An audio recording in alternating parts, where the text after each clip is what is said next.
Beloved listener, tonight we begin with the book of Genesis, the book of beginnings, where creation gently unfolds and the story of God's people quietly begins. These scriptures are read slowly and softly, with a calm and steady rhythm, allowing the mind to settle and the heart to grow still. Thank you for being here. Your presence truly matters. By listening and staying, you help this channel continue and allow God's word to be heard. You are always welcome to follow the channel and help it grow, so more people may find rest and hear the word of God. Now, let us begin with the book of Genesis. Esau and Jacob grew older, and their lives began to take shape in very different ways. Esau became a man of the open country, strong and restless, a hunter who knew the fields and the wild paths. Jacob remained among the tents, quieter and steady, living close to home and to the daily rhythms of the household. Isaac loved Esau because he enjoyed the game Esau brought, but Rebekah loved Jacob. One day Jacob was cooking stew when Esau came in from the open country, exhausted and hungry. Esau said to Jacob, "Let me eat some of that red stew, for I am famished." Jacob answered, "First, sell me your birthright." Esau said, "Look, I am about to die. What good is the birthright to me?" But Jacob said, "Swear to me first." So Esau swore an oath to him and sold his birthright. Then Jacob gave Esau bread and lentil stew. Esau ate and drank, then rose and went his way. In this way, Esau treated his birthright as something of little worth. After these things, there was a famine in the land besides the earlier famine in the days of Abraham. Isaac went to Abimelech, king of the Philistines in Gerar.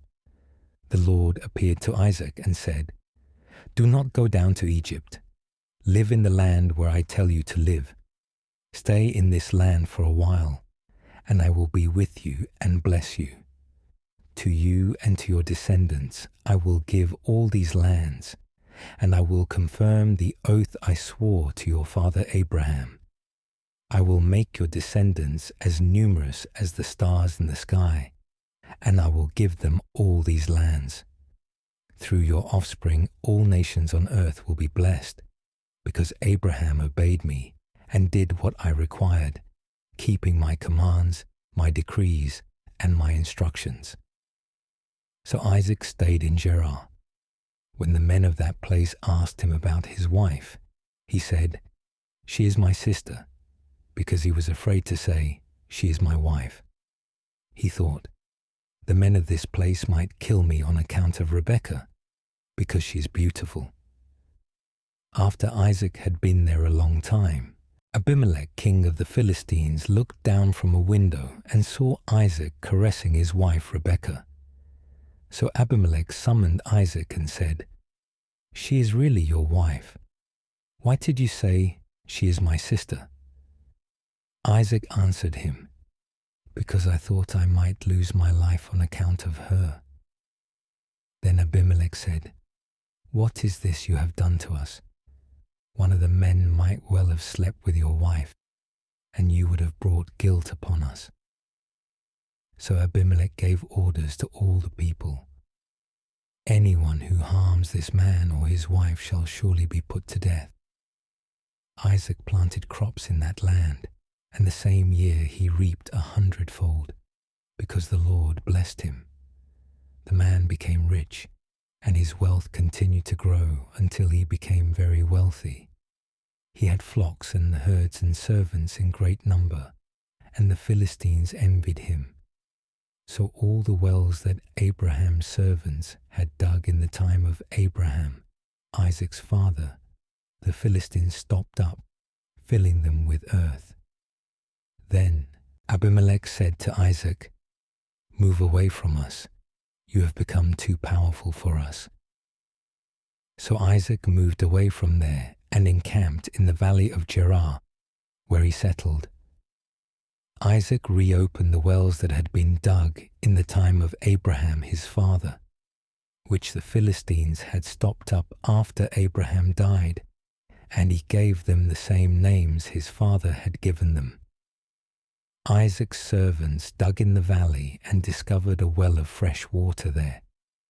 But the herders of Gerar quarreled with Isaac's herders and said, "The water is ours." So Isaac named the well Esek, because they disputed with him. Then they dug another well, but they quarreled over that one also. So he named it Sitnah. He moved on from there and dug another well, and no one quarreled over it.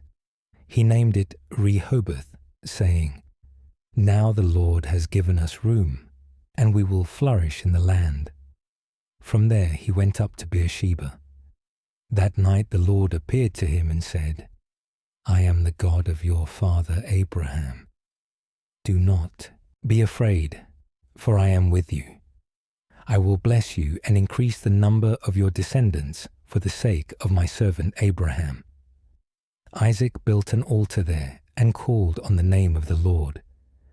There he pitched his tent, and there his servants dug a well. Meanwhile, Abimelech had come to him from Gerar, with Ahuzzath, his personal adviser, and Phicol, the commander of his forces. Isaac asked them, "Why have you come to me, since you were hostile to me and sent me away?" They answered, "We saw clearly that the Lord was with you. So we said, there ought to be a sworn agreement between us and you. Let us make a treaty with you that you will do us no harm, just as we did not harm you, but always treated you well and sent you away peacefully. And now you are blessed by the Lord." Isaac then made a feast for them, and they ate and drank. Early the next morning the men swore an oath to each other. Then Isaac sent them on their way, and they went away peacefully.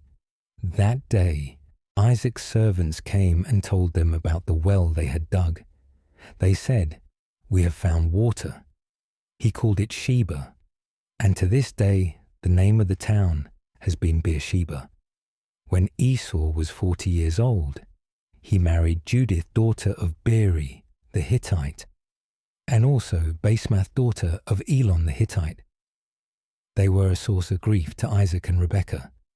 When Isaac was old and his eyes were so weak that he could no longer see, he called for Esau his older son and said to him, "My son." "Here I am," he answered. Isaac said, "I am now an old man and do not know the day of my death. Now then, get your equipment, your quiver and your bow, and go out to the open country to hunt some wild game for me. Prepare me the kind of tasty food I like and bring it to me to eat, so that I may give you my blessing before I die." Now Rebekah was listening as Isaac spoke to Esau his son.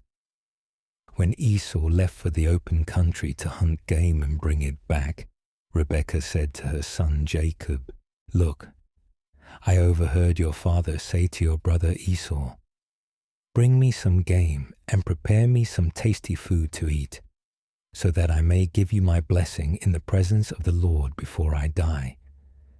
Now, my son, listen carefully and do what I tell you.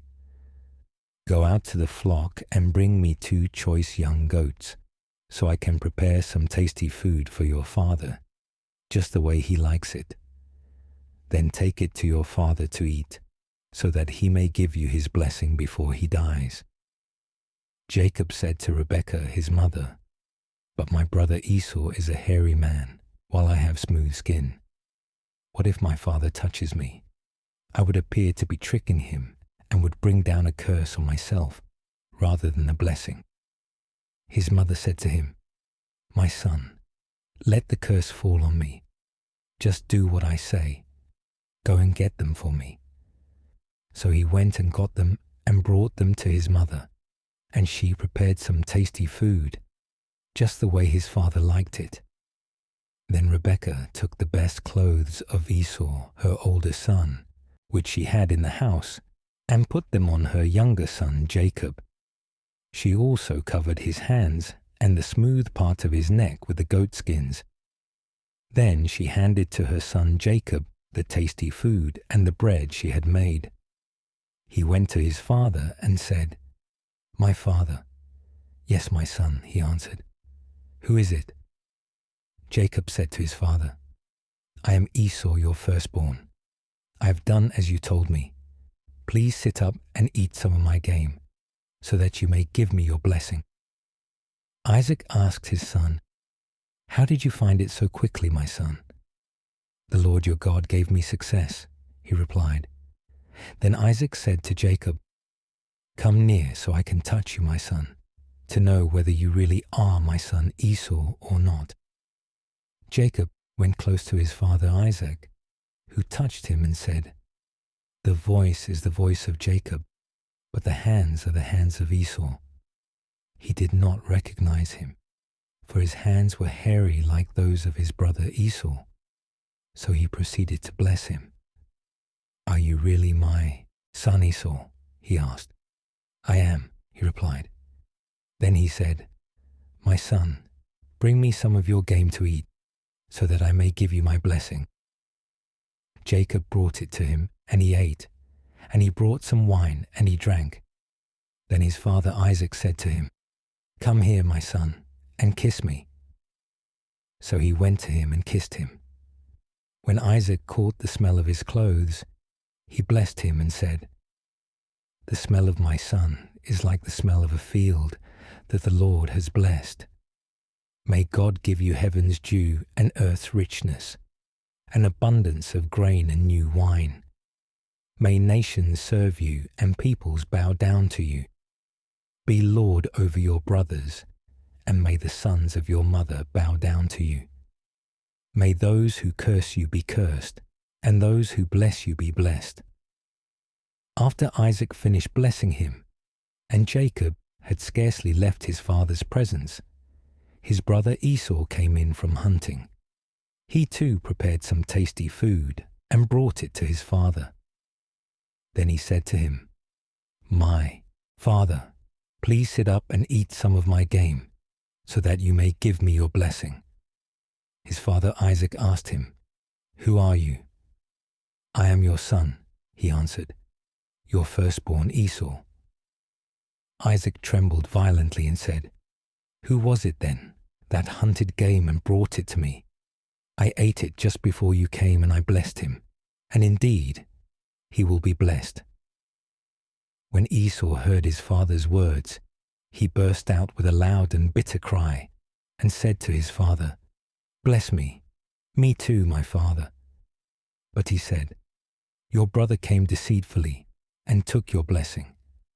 Esau said, "Isn't he rightly named Jacob? This is the second time he has taken advantage of me. He took my birthright, and now he has taken my blessing." Then he asked, "Haven't you reserved any blessing for me?" Isaac answered Esau, "I have made him lord over you, and have made all his relatives his servants, and I have sustained him with grain and new wine. So what can I possibly do for you, my son?" Esau said to his father, "Do you have only one blessing, my father? Bless me too, my father." Then Esau wept aloud. His father Isaac answered him, "Your dwelling will be away from the earth's richness, away from the dew of heaven above. You will live by the sword, and you will serve your brother. But when you grow restless, you will throw his yoke from off your neck." Esau held a grudge against Jacob because of the blessing his father had given him. He said to himself, "The days of mourning for my father are near. Then I will kill my brother Jacob." When Rebekah was told what her older son Esau had said, she sent for her younger son Jacob and said to him, "Your brother Esau is planning to avenge himself by killing you. Now then, my son, do what I say. Flee at once to my brother Laban in Haran. Stay with him for a while until your brother's fury subsides. when your brother is no longer angry with you and forgets what you did to him, I'll send word for you to come back from there. Why should I lose both of you in one day?" Then Rebekah said to Isaac, "I'm disgusted with living because of these Hittite women. If Jacob takes a wife from among the women of this land, from Hittite women like these, my life will not be worth living." So Isaac called for Jacob and blessed him. Then he commanded him, "Do not marry a Canaanite woman. Go at once to Paddan Aram, to the house of your mother's father Bethuel. Take a wife for yourself there from among the daughters of Laban, your mother's brother. May God Almighty bless you and make you fruitful and increase your numbers until you become a community of peoples. May He give you and your descendants the blessing given to Abraham, so that you may take possession of the land where you now reside as a foreigner, the land God gave to Abraham." Then Isaac sent Jacob on his way, and he went to Paddan Aram, to Laban son of Bethuel the Aramean, the brother of Rebekah, who was the mother of Jacob and Esau. Now Esau learned that Isaac had blessed Jacob and had sent him to Paddan Aram to take a wife from there, and that when he blessed him, he commanded him, "Do not marry a Canaanite woman," and that Jacob had obeyed his father and mother and had gone to Paddan Aram. Esau then realized how displeasing the Canaanite women were to his father Isaac. So he went to Ishmael and married Mahalath, the sister of Nebaioth, and daughter of Ishmael, son of Abraham, in addition to the wives he already had. Jacob left Beersheba and set out for Haran. When he reached a certain place, he stopped for the night, because the sun had set. Taking one of the stones there, he put it under his head and lay down to sleep. He had a dream in which he saw a stairway resting on the earth, with its top reaching to heaven, and the angels of God were ascending and descending on it. There above it stood the Lord, and he said, "I am the Lord, the God of your father Abraham and the God of Isaac. I will give you and your descendants the land on which you are lying. Your descendants will be like the dust of the earth, and you will spread out to the west and to the east, to the north and to the south. All peoples on earth will be blessed through you and your offspring. I am with you and will watch over you wherever you go, and I will bring you back to this land. I will not leave you until I have done what I have promised you." When Jacob awoke from his sleep, he thought, "Surely the Lord is in this place, and I was not aware of it." He was afraid and said, "How awesome is this place! This is none other than the house of God. This is the gate of heaven." Early the next morning, Jacob took the stone he had placed under his head and set it up as a pillar, and he poured oil on top of it. He called that place Bethel, though the city used to be called Luz. Then Jacob made a vow, saying, "If God will be with me and will watch over me on this journey I am taking, and will give me food to eat and clothes to wear, so that I return safely to my father's household, then the Lord will be my God, and this stone that I have set up as a pillar will be God's house, and of all that you give me, I will give you a tenth." Jacob continued on his journey and came to the land of the eastern peoples.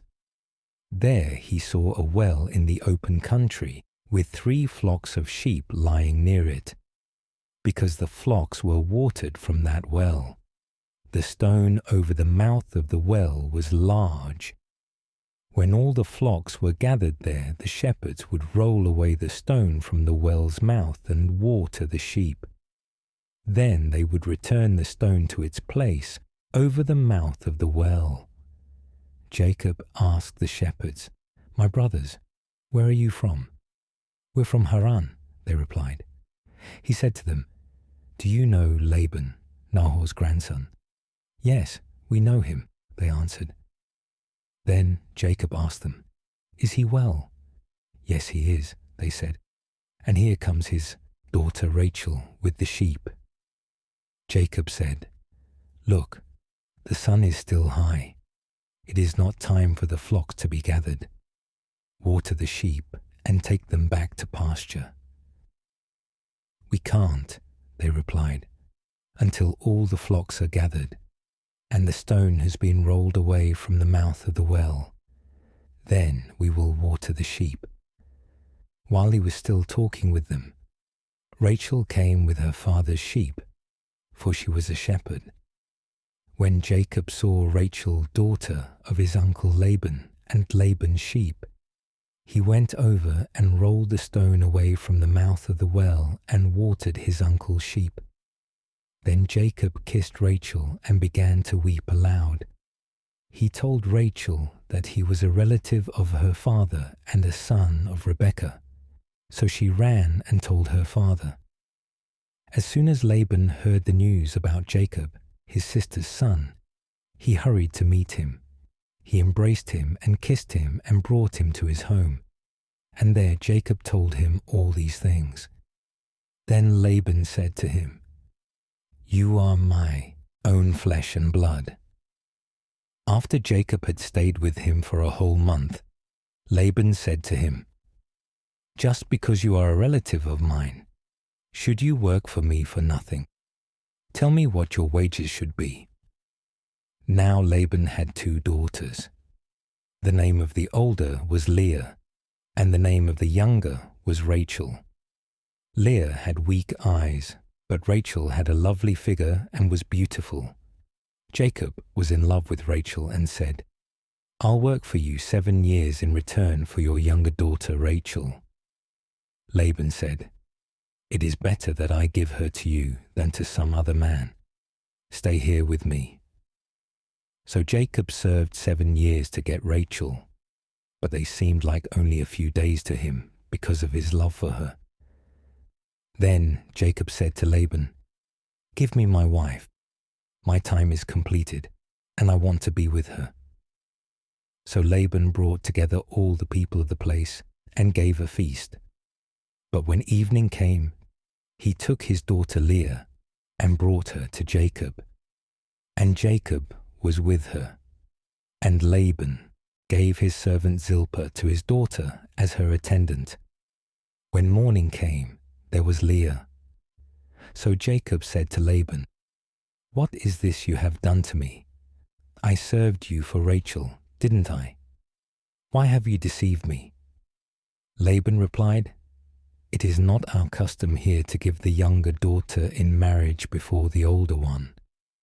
Finish this daughter's bridal week, then we will give you the younger one also, in return for another 7 years of work."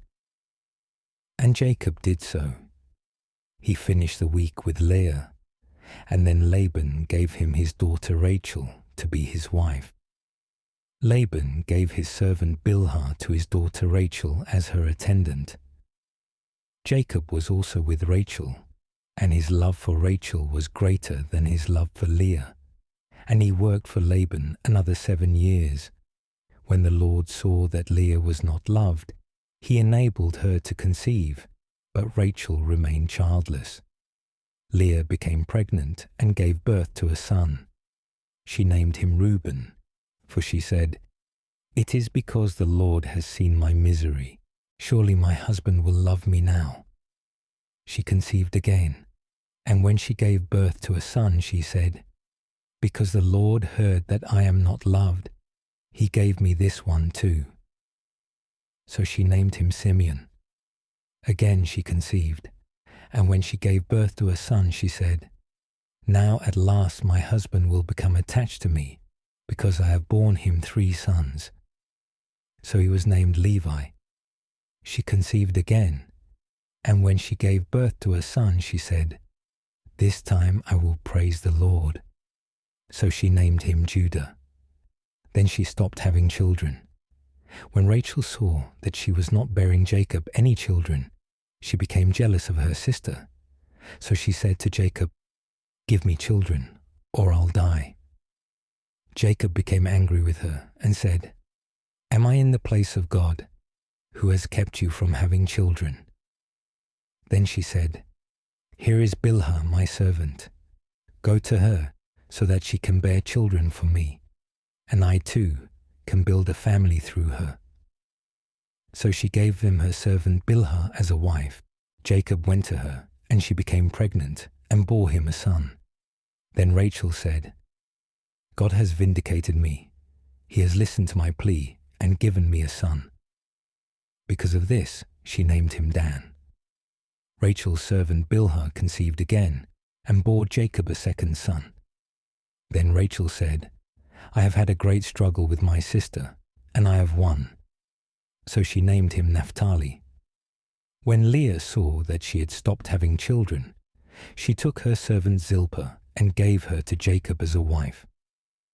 Leah's servant Zilpah bore Jacob a son. Then Leah said, "What good fortune!" So she named him Gad. Leah's servant Zilpah bore Jacob a second son. Then Leah said, "How happy I am! The women will call me happy." So she named him Asher. During wheat harvest, Reuben went out into the fields and found some mandrake plants, which he brought to his mother Leah. Rachel said to Leah, "Please give me some of your son's mandrakes." But she said to her, "Wasn't it enough that you took away my husband? Will you take my son's mandrakes too?" "Very well," Rachel said. "He can be with you tonight in return for your son's mandrakes." So when Jacob came in from the fields that evening, Leah went out to meet him. "You must be with me," she said. "I have hired you with my son's mandrakes." So he was with her that night. God listened to Leah, and she became pregnant and bore Jacob a fifth son. Then Leah said, "God has rewarded me for giving my servant to my husband." So she named him Issachar. Leah conceived again and bore Jacob a sixth son. Then Leah said, "God has presented me with a precious gift. This time my husband will treat me with honor, because I have borne him 6 sons." So she named him Zebulun. Sometime later she gave birth to a daughter and named her Dinah. Then God remembered Rachel. He listened to her and enabled her to conceive. She became pregnant and gave birth to a son and said, "God has taken away my disgrace." She named him Joseph and said, "May the Lord add to me another son." After Rachel gave birth to Joseph, Jacob said to Laban, "Send me on my way so I can go back to my own homeland. Give me my wives and children, for whom I have served you, and I will be on my way. You know how much work I have done for you." But Laban said to him, "If I have found favor in your eyes, please stay. I have learned by divination that the Lord has blessed me because of you." He added, "Name your wages, and I will pay them." Jacob said to him, "You know how I have worked for you, and how your livestock has fared under my care. The little you had before I came has increased greatly, and the Lord has blessed you wherever I have been. But now, when may I do something for my own household?" "What shall I give you?" he asked. "Don't give me anything," Jacob replied. "But if you will do this one thing for me, I will go on tending your flocks and watching over them. Let me go through all your flocks today and remove from them every speckled or spotted sheep, every dark-colored lamb, and every spotted or speckled goat. They will be my wages, and my honesty will testify for me in the future, whenever you check on the wages you have paid me. Any goat in my possession that is not speckled or spotted, or any lamb that is not dark-colored, will be considered stolen." "Agreed," said Laban. "Let it be as you have said." That same day he removed all the male goats that were streaked or spotted, and all the speckled or spotted female goats, all that had white on them, and all the dark-colored lambs, and he placed them in the care of his sons. Then he put a 3-day journey between himself and Jacob, while Jacob continued to tend the rest of Laban's flocks. Jacob took fresh-cut branches from poplar, almond, and plane trees and made white stripes on them by peeling the bark and exposing the white inner wood of the branches. Then he placed the peeled branches in all the watering troughs so that they would be directly in front of the flocks when they came to drink. When the flocks were in heat and came to drink, they mated in front of the branches, and they bore young that were streaked or speckled or spotted. Jacob set apart the young of the flock by themselves, but made the rest face the streaked and dark-colored animals that belonged to Laban. Thus he made separate flocks for himself, and did not put them with Laban's animals. Whenever the stronger females were in heat, Jacob would place the branches in the troughs in front of the animals, so they would mate near the branches. But if the animals were weak, he would not place them there. So the weak animals went to Laban, and the strong ones to Jacob. In this way Jacob grew exceedingly prosperous, and came to own large flocks, and female and male servants, and camels and donkeys. Jacob heard that Laban's sons were saying, "Jacob has taken everything our father owned and has gained all this wealth from what belonged to our father." And Jacob noticed that Laban's attitude toward him was not what it had been. Then the Lord said to Jacob, "Go back to the land of your fathers and to your relatives, and I will be with you." So Jacob sent word to Rachel and Leah to come out to the fields where his flocks were. He said to them, "I see that your father's attitude toward me is not what it was before, but the God of my father has been with me. You know that I've worked for your father with all my strength, yet your father has cheated me by changing my wages 10 times.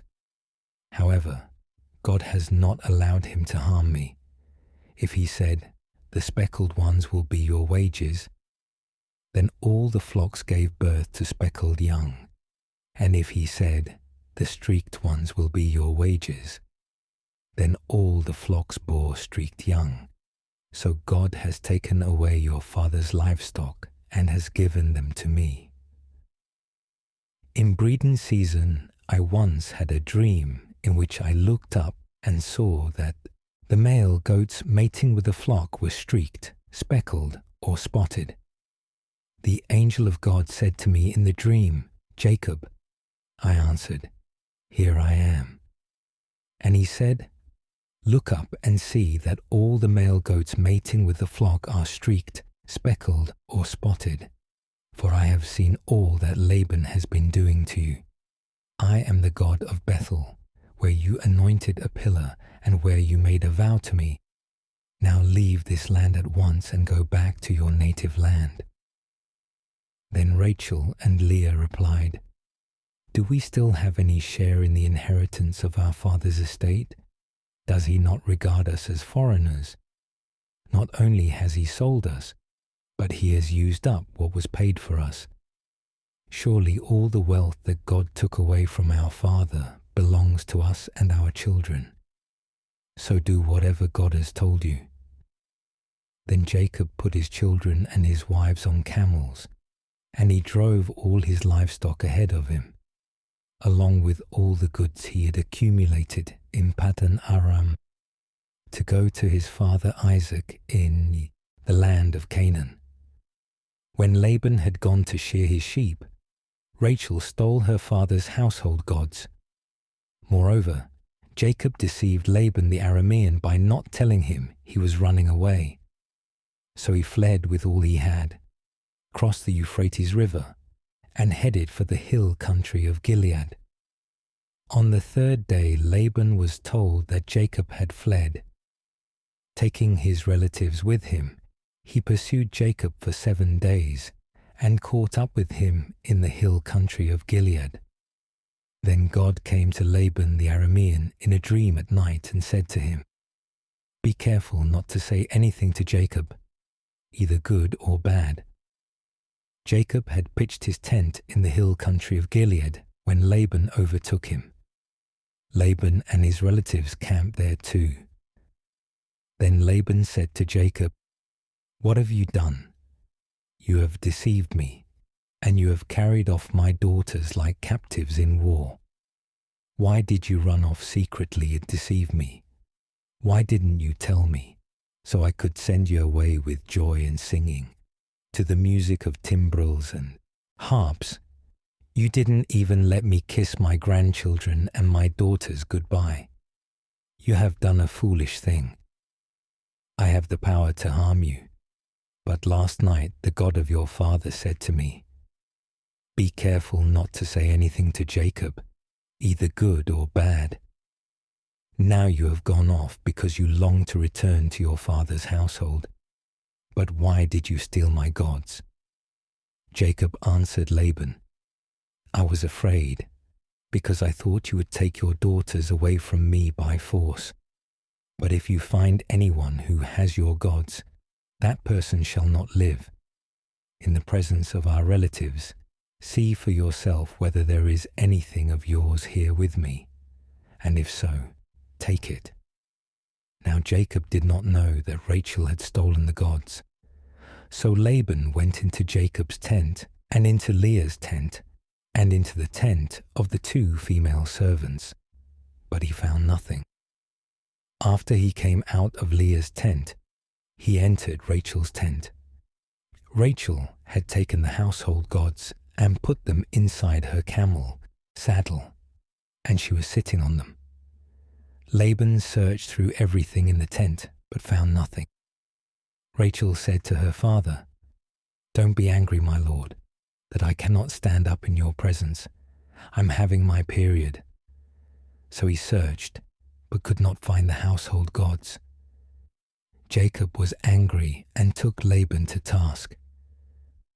"What is my crime?" he asked Laban. "How have I wronged you that you hunt me down? Now that you have searched through all my goods, what have you found that belongs to your household?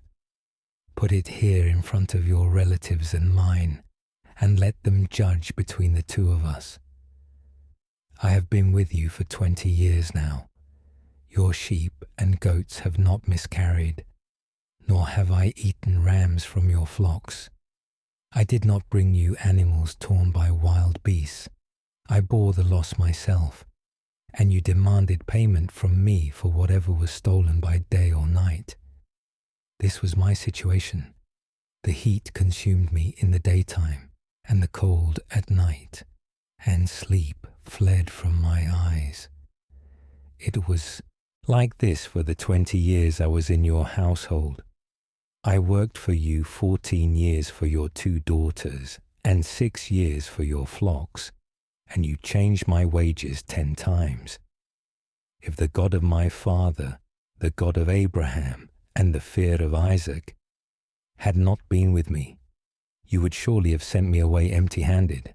But God has seen my hardship and the toil of my hands, and last night he rebuked you." Laban answered Jacob, "The women are my daughters, the children are my children, and the flocks are my flocks. All you see is mine. Yet what can I do today about these daughters of mine, or about the children they have borne? Come now, let's make a covenant, you and I, and let it serve as a witness between us." So Jacob took a stone and set it up as a pillar. He said to his relatives, "Gather some stones." So they took stones and piled them in a heap, and they ate there by the heap. Laban called it Jegar-Sahadutha, and Jacob called it Galeed. Laban said, "This heap is a witness between you and me today." That is why it was called Gilead. It was also called Mizpah, because he said, "May the Lord keep watch between you and me when we are away from each other. If you mistreat my daughters, or if you take any wives besides my daughters, even though no one is with us, remember that God is a witness between you and me." Laban also said to Jacob, "Here is this heap, and here is this pillar I have set up between you and me. This heap is a witness, and this pillar is a witness, that I will not go past this heap to your side to harm you, and that you will not go past this heap and pillar to my side to harm me. May the God of Abraham and the God of Nahor, the God of their father, judge between us."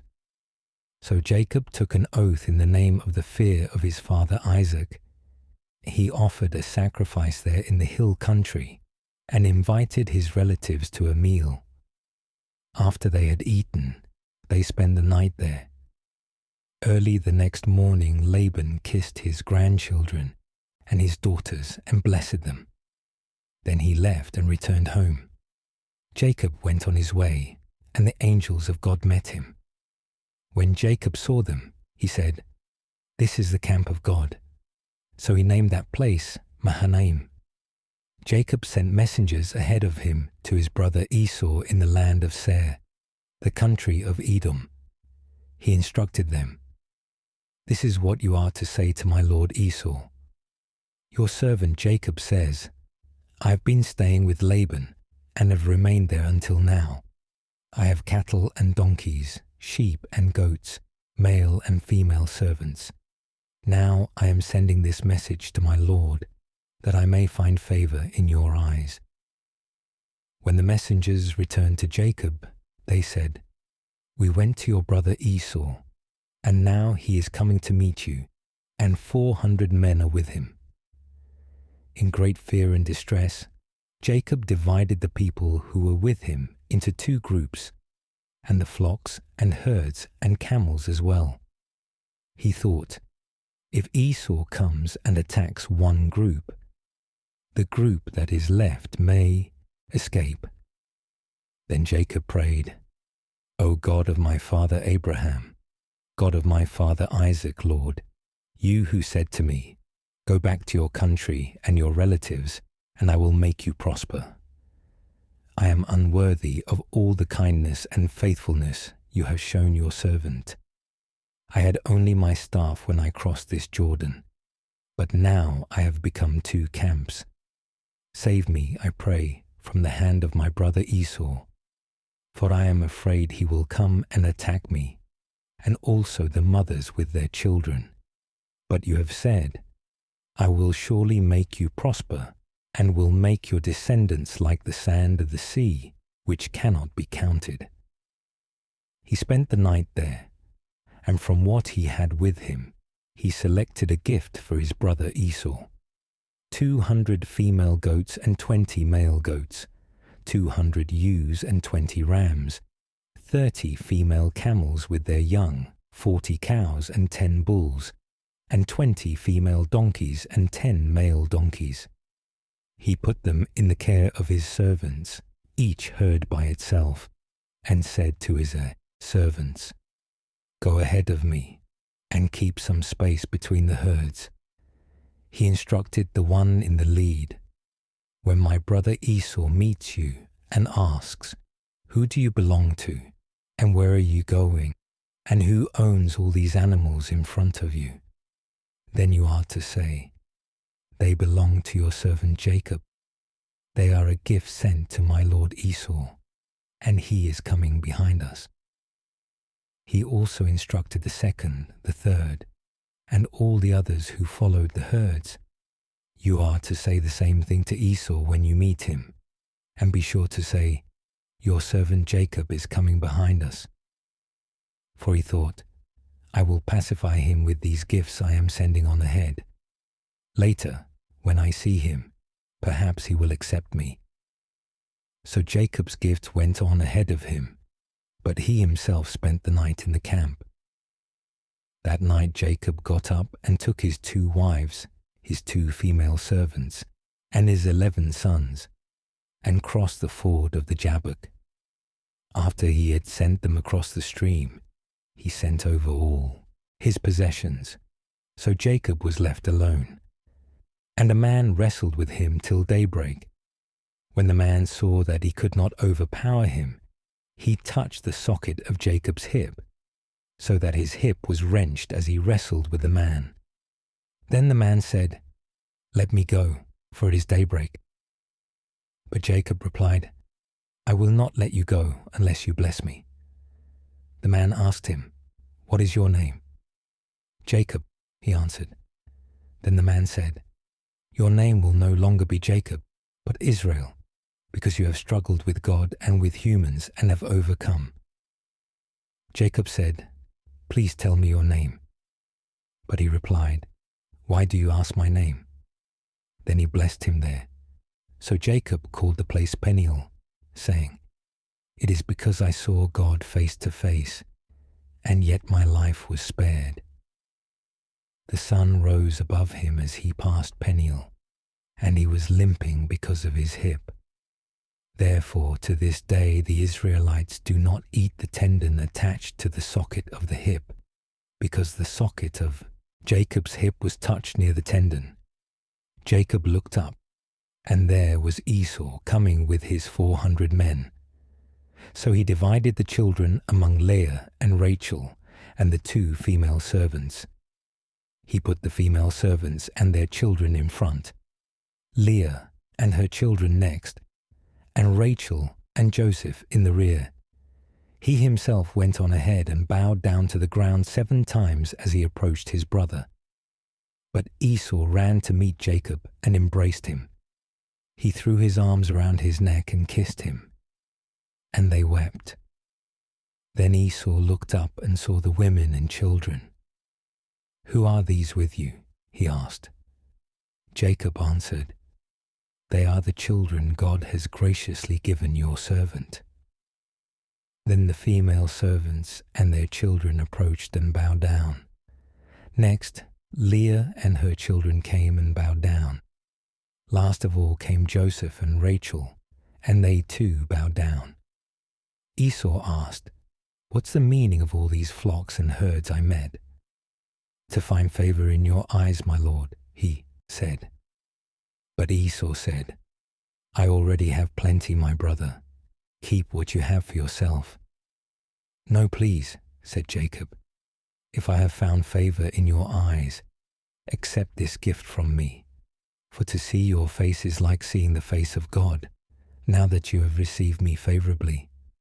Please accept the present that was brought to you, for God had been gracious to me, and I have all I need." And because Jacob insisted, Esau accepted it. Then Esau said, "Let us be on our way. I'll accompany you." But Jacob said to him, "My Lord knows that the children are tender, and that I must care for the ewes and cows that are nursing their young. If they are driven hard just one day, all the animals will die. So let my Lord go on ahead of his servant, while I move along slowly at the pace of the flocks and herds before me and the pace of the children, until I come to my Lord in Seir." Esau said, "Then let me leave some of my men with you." "But why do that?" Jacob asked. "Just let me find favor in the eyes of my Lord." So that day Esau started on his way back to Seir. Jacob, however, went to Succoth, where he built a place for himself and made shelters for his livestock. That is why the place is called Succoth. After Jacob came from Paddan Aram, he arrived safely at the city of Shechem in Canaan and camped within sight of the city. For 100 pieces of silver he bought from the sons of Hamor, the father of Shechem, the plot of ground where he pitched his tent. There he set up an altar and called it El Elohe Israel. Now Dinah, the daughter Leah had borne to Jacob, went out to visit the women of the land. When Shechem, son of Hamor the Hivite, the ruler of that area, saw her, he took her and violated her. His heart was drawn to Dinah, daughter of Jacob. He loved the young woman and spoke tenderly to her. And Shechem said to his father Hamor, "Get me this girl as my wife." When Jacob heard that his daughter Dinah had been defiled, his sons were in the fields with his livestock, so he did nothing about it until they came home. Then Shechem's father Hamor went out to talk with Jacob. Meanwhile, Jacob's sons had come in from the fields as soon as they heard what had happened. They were shocked and furious because Shechem had done an outrageous thing in Israel by sleeping with Jacob's daughter, a thing that should not be done. But Hamor said to them, "My son Shechem has his heart set on your daughter. Please give her to him as his wife. Intermarry with us. Give us your daughters and take our daughters for yourselves. You can settle among us. The land is open to you. Live in it, trade in it, and acquire property in it." Then Shechem said to Dinah's father and brothers, "Let me find favor in your eyes, and I will give you whatever you ask. Make the price for the bride and the gift I am to bring as great as you like, and I'll pay whatever you ask me. Only give me the young woman as my wife." Because their sister Dinah had been defiled, Jacob's sons replied deceitfully as they spoke to Shechem and his father Hamor. They said to them, "We can't do such a thing. We can't give our sister to a man who is not circumcised. That would be a disgrace to us. We will enter into an agreement with you on one condition only, that you become like us by circumcising all your males. Then we will give you our daughters and take your daughters for ourselves. We'll settle among you and become one people with you. But if you will not agree to be circumcised, we'll take our sister and go." Their proposal seemed good to Hamor and his son Shechem. The young man, who was the most honored of all his father's family, lost no time in doing what they said, because he was delighted with Jacob's daughter. So Hamor and his son Shechem went to the gate of their city to speak to the men of their city. "These men are friendly toward us," they said. "Let them live in our land and trade in it. The land has plenty of room for them. We can marry their daughters and they can marry ours. But the men will agree to live with us as one people only on the condition that our males be circumcised, as they themselves are. Won't their livestock, their property, and all their other animals become ours? So let us agree to their terms, and they will settle among us." All the men who went out of the city gate agreed with Hamor and his son Shechem, and every male in the city was circumcised. 3 days later, while all of them were still in pain, 2 of Jacob's sons, Simeon and Levi, Dinah's brothers, took their swords and attacked the unsuspecting city, killing every male. They put Hamor and his son Shechem to the sword and took Dinah from Shechem's house and left. The sons of Jacob came upon the dead bodies and looted the city where their sister had been defiled. They seized their flocks and herds and donkeys and everything else of theirs in the city and out in the fields. They carried off all their wealth and all their women and children, taking as plunder everything in the houses. Then Jacob said to Simeon and Levi, "You have brought trouble on me by making me obnoxious to the Canaanites and Perizzites, the people living in this land. We are few in number, and if they join forces against me and attack me, I and my household will be destroyed."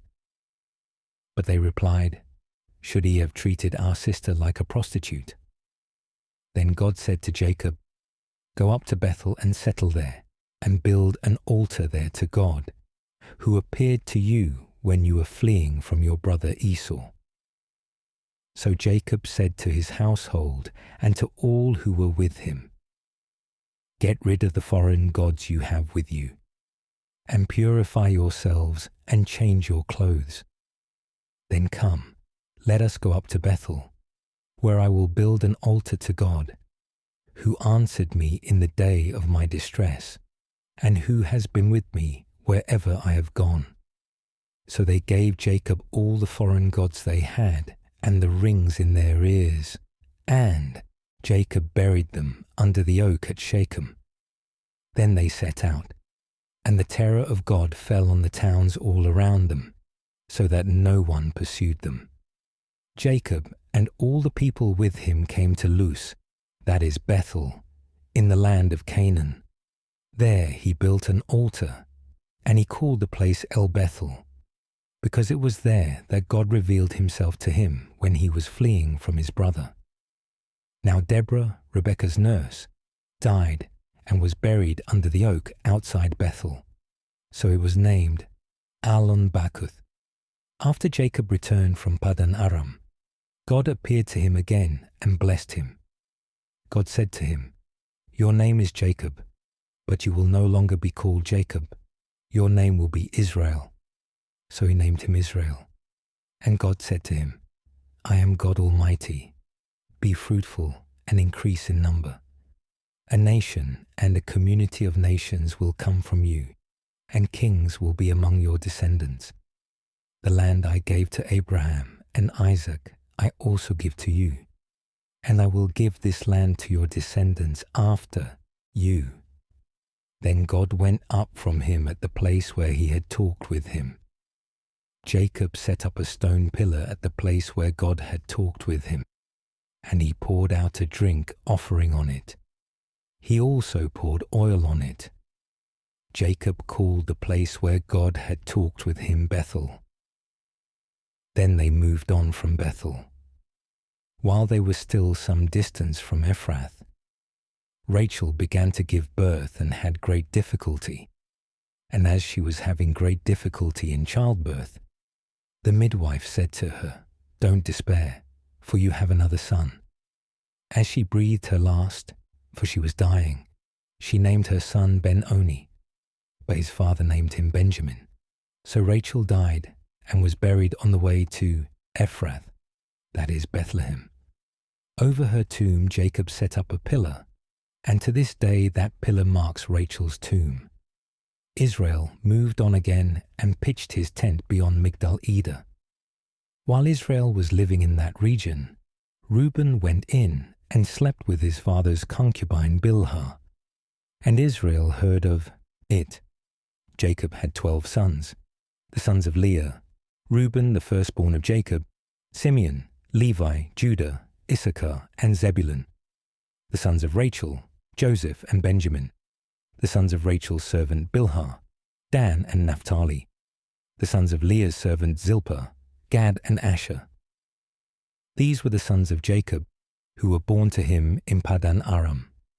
Jacob came home to his father Isaac in Mamre, near Kiriath Arba, that is, Hebron, where Abraham and Isaac had stayed.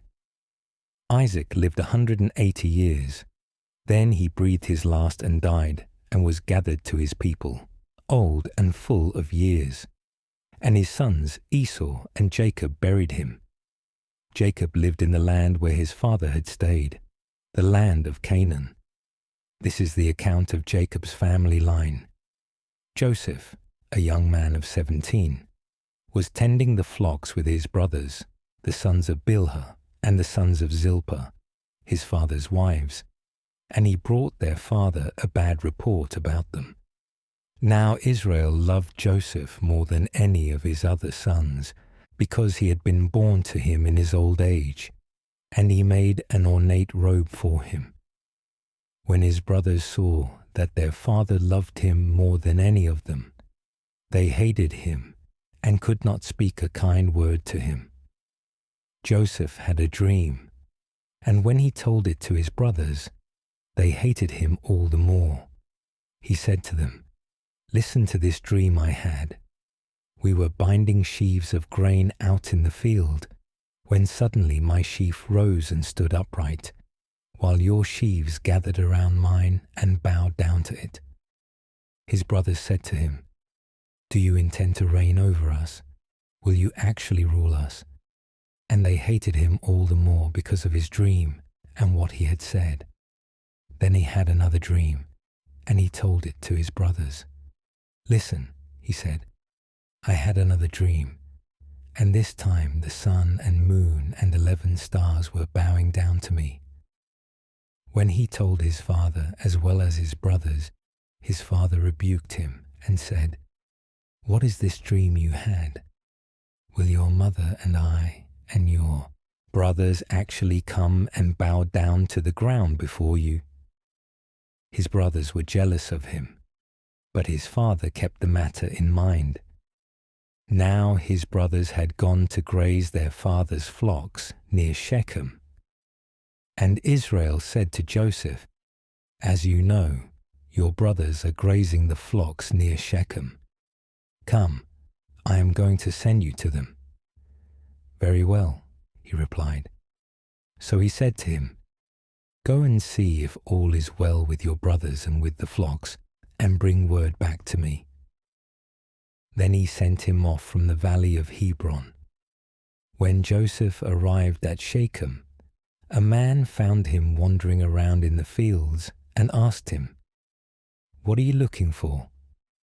He replied, "I'm looking for my brothers.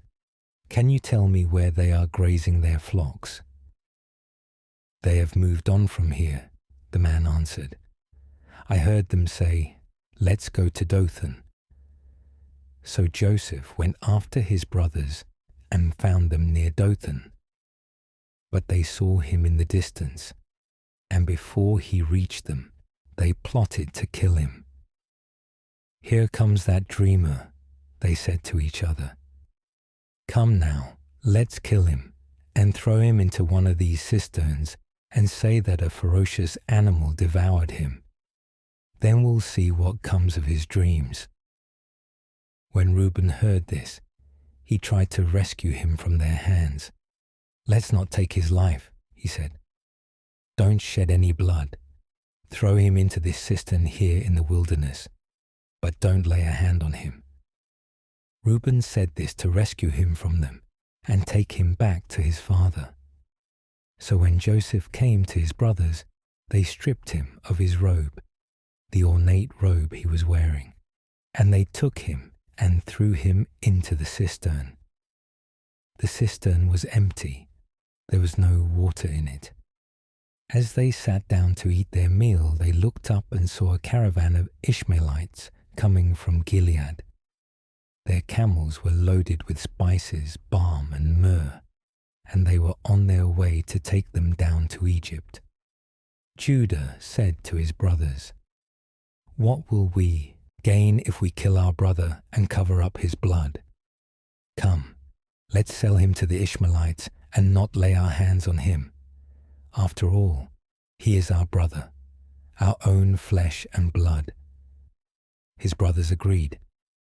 So when the Midianite merchants came by, his brothers pulled Joseph up out of the cistern and sold him for 20 shekels of silver to the Ishmaelites, who took him to Egypt.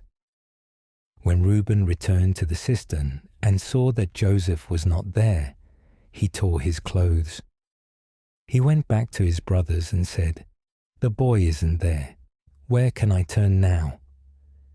Then they got Joseph's robe, slaughtered a goat, and dipped the robe in the blood. They took the ornate robe back to their father and said, "We found this. Examine it to see whether it is your son's robe."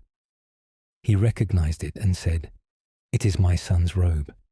Some ferocious animal has devoured him.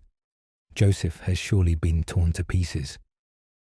Then Jacob tore his clothes, put on sackcloth, and mourned for his son many days. All his sons and daughters came to comfort him, but he refused to be comforted. "No," he said, "I will continue to mourn until I join my son in the grave." So his father wept for him. Meanwhile, the Midianites sold Joseph in Egypt to Potiphar, one of Pharaoh's officials, the captain of the guard. At that time Judah left his brothers and went down to stay with a man of Adullam named Hira. There Judah met the daughter of a Canaanite man named Shua. He married her and lay with her. She became pregnant and gave birth to a son, and he named him She conceived again and gave birth to another son, and she named him Onan. She gave birth to still another son and named him Shelah. It was at Kezib that she gave birth to him. Judah got a wife for his firstborn, and her name was Tamar. But Judah's firstborn, was wicked in the sight of the Lord, so the Lord put him to death. Then Judah said to Onan, "Sleep with your brother's wife, and fulfill your duty to her as a brother-in-law, to raise up offspring for your brother." But Onan knew that the child would not be his, so whenever he slept with his brother's wife, he spilled his seed on the ground to keep from providing offspring for his brother. What he did was wicked in the sight of the Lord, so the Lord put him to death also. Judah then said to his daughter-in-law Tamar, "Live as a widow in your father's household until my son Shelah grows up." For he thought, he may die too, just like his brothers. So Tamar went to live in her father's household. After a long time, Judah's wife, the daughter of Shua, died.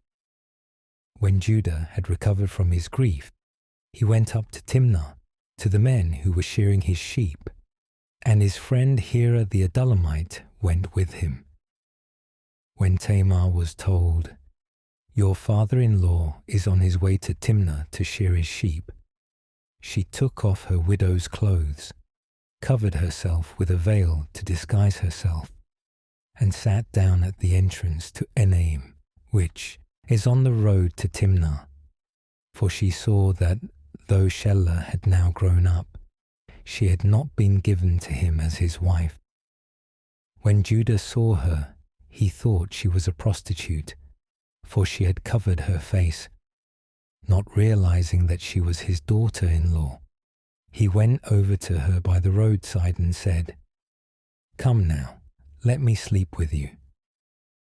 "And what will you give me to sleep with you?" she asked. "I'll send you a young goat from my flock," he said. "Will you give me something as a pledge until you send it?" she asked.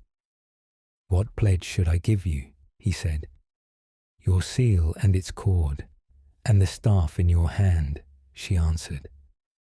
So he gave them to her and slept with her, and she became pregnant by him. After she left, she took off her veil and put on her widow's clothes again. Meanwhile, Judah sent the young goat by his friend the Adullamite in order to get his pledge back from the woman, but he did not find her. He asked the men who lived there, "Where is the shrine, prostitute who was beside the road at Enaim?" "There hasn't been any shrine prostitute here," they said. So he went back to Judah and said, "I didn't find her. Besides, the men who lived there said, 'There hasn't been any shrine prostitute here.'" Then Judah said, "Let her keep what she has, or we will become a laughingstock. After all, I did send her this young goat, but you didn't find her." About 3 months later, Judah was told, "Your daughter-in-law Tamar is guilty of prostitution, and as a result, she is now pregnant." Judah said, "Bring her out and have her burned to death." As she was being brought out, she sent a message to her father-in-law, "I am pregnant by the man who owns these." And she added, "See if you recognize whose seal and cord and staff these are." Judah recognized them and said, "She is more righteous than I, since I would not give her to my son Shelah." And he did not sleep with her again. When the time came for her to give birth, there were twin boys in her womb. As she was giving birth, one of them put out his hand. So the midwife took a scarlet thread and tied it on his wrist and said, "This one came out first." But when he drew back his hand, his brother came out. And she said, "So this is how you have broken out." And he was named Perez. Then his brother, who had the scarlet thread on his wrist, came out, and he was named Zerah. Meanwhile, Joseph had been taken down to Egypt. Potiphar, an Egyptian who was one of Pharaoh's officials, the captain of the guard, bought him from the Ishmaelites who had taken him there. The Lord was with Joseph so that he prospered, and he lived in the house of his Egyptian master. When his master saw that the Lord was with him and that the Lord gave him success in everything he did, Joseph found favor in his eyes and became his attendant. Potiphar put him in charge of his household and entrusted to his care everything he owned. From the time he put him in charge of his household and of all that he owned, the Lord blessed the household of the Egyptian because of Joseph. The blessing of the Lord was on everything Potiphar had, both in the house and in the field. So Potiphar left everything he had in Joseph's care. With Joseph in charge, he did not concern himself with anything except the food he ate. Now Joseph was well built and handsome. After a while, his master's wife took notice of Joseph and said, "Come to bed with me." But he refused. "With me in charge," he told her, "my master does not concern himself with anything in the house. Everything he owns, he has entrusted to my care. No one is greater in this house than I am. My master has withheld nothing from me except you, because you are his wife. How then could I do such a wicked thing and sin against God?" Though she spoke to Joseph day after day, he refused to go to bed with her or even to be with her. One day he went into the house to attend to his duties, and none of the household servants was inside. She caught him by his cloak and said, "Come to bed with me." But he left his cloak in her hand and ran out of the house. When she saw that he had left his cloak in her hand and had run out of the house, she called her household servants. "Look," she said to them, "this Hebrew has been brought to us to make sport of us. He came in here to sleep with me, but I screamed. When he heard me scream for help, he left his cloak beside me and ran out of the house." She kept his cloak beside her until his master came home. Then she told him this story.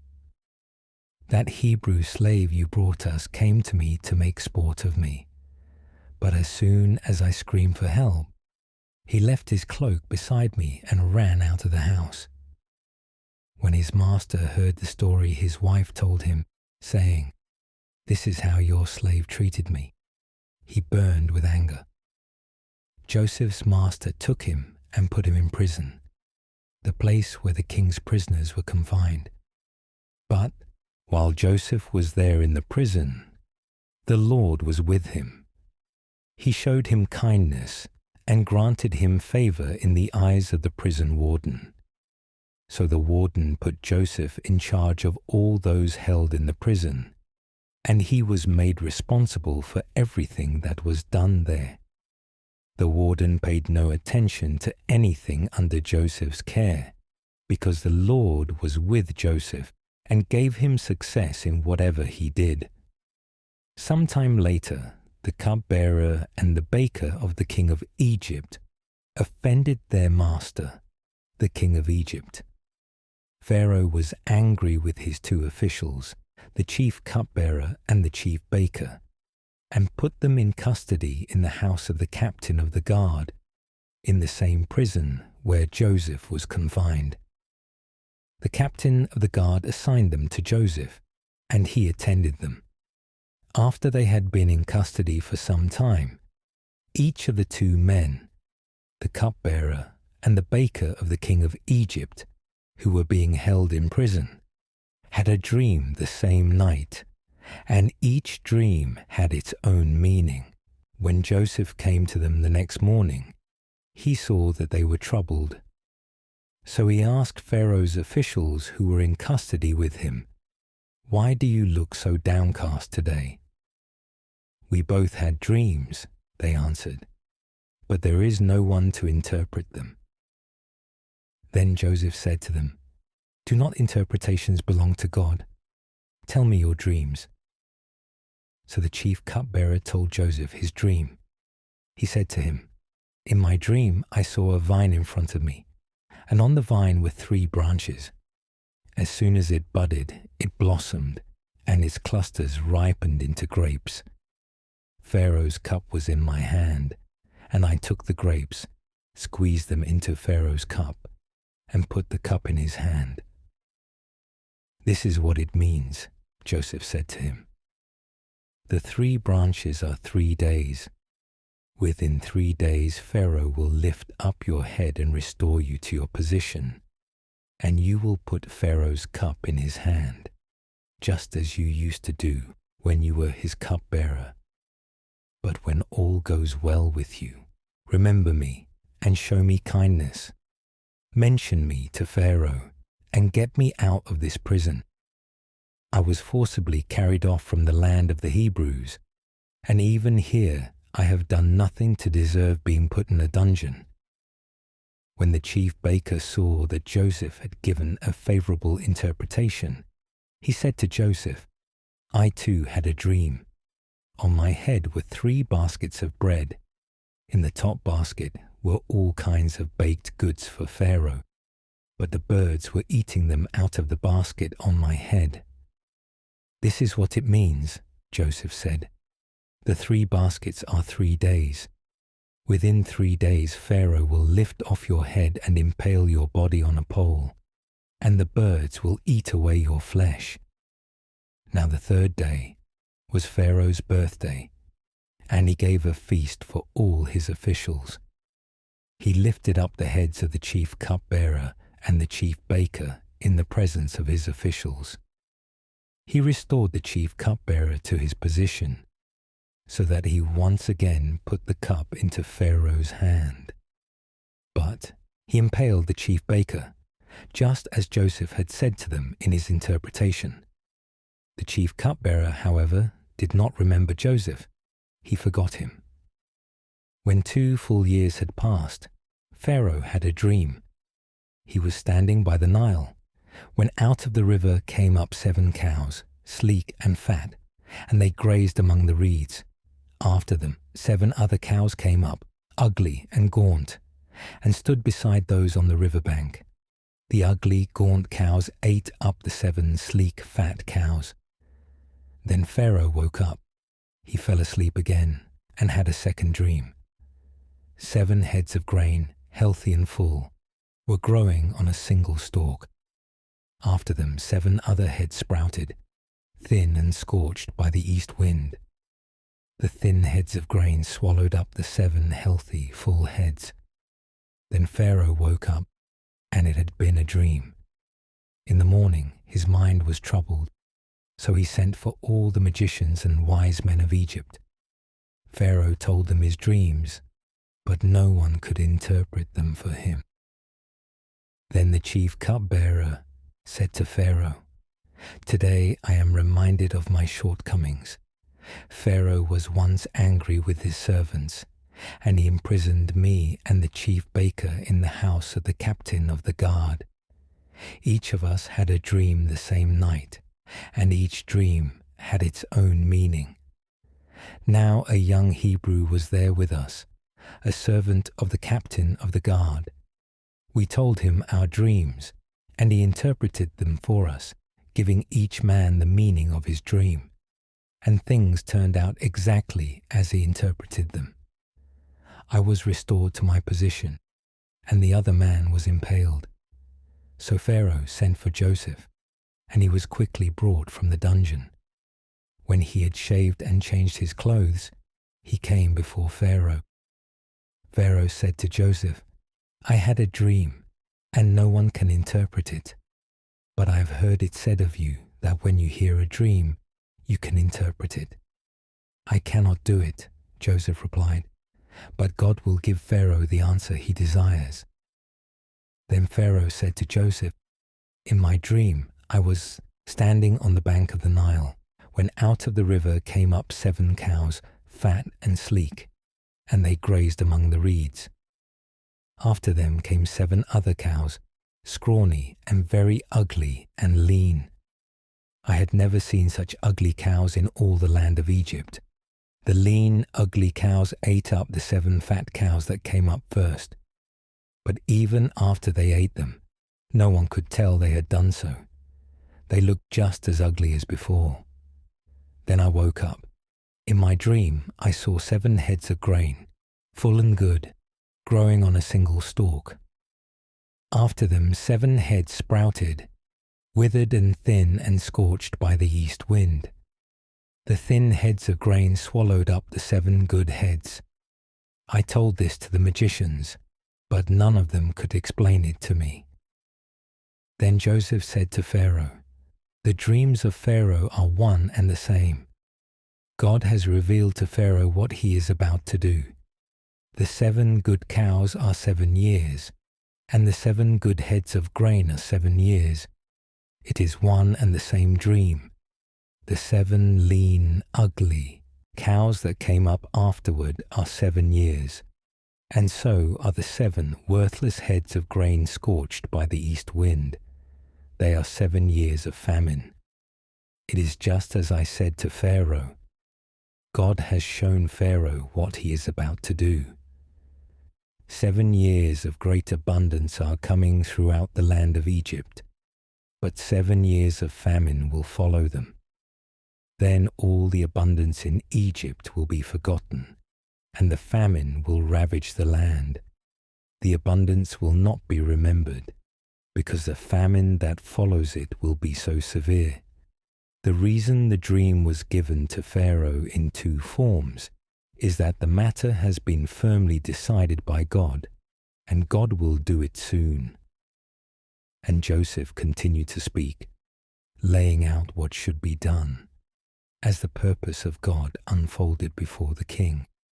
And Joseph said, now let Pharaoh look for a discerning and wise man, and put him in charge of the land of Egypt. Let Pharaoh appoint overseers over the land to take 1/5 of the harvest of Egypt during the 7 years of abundance.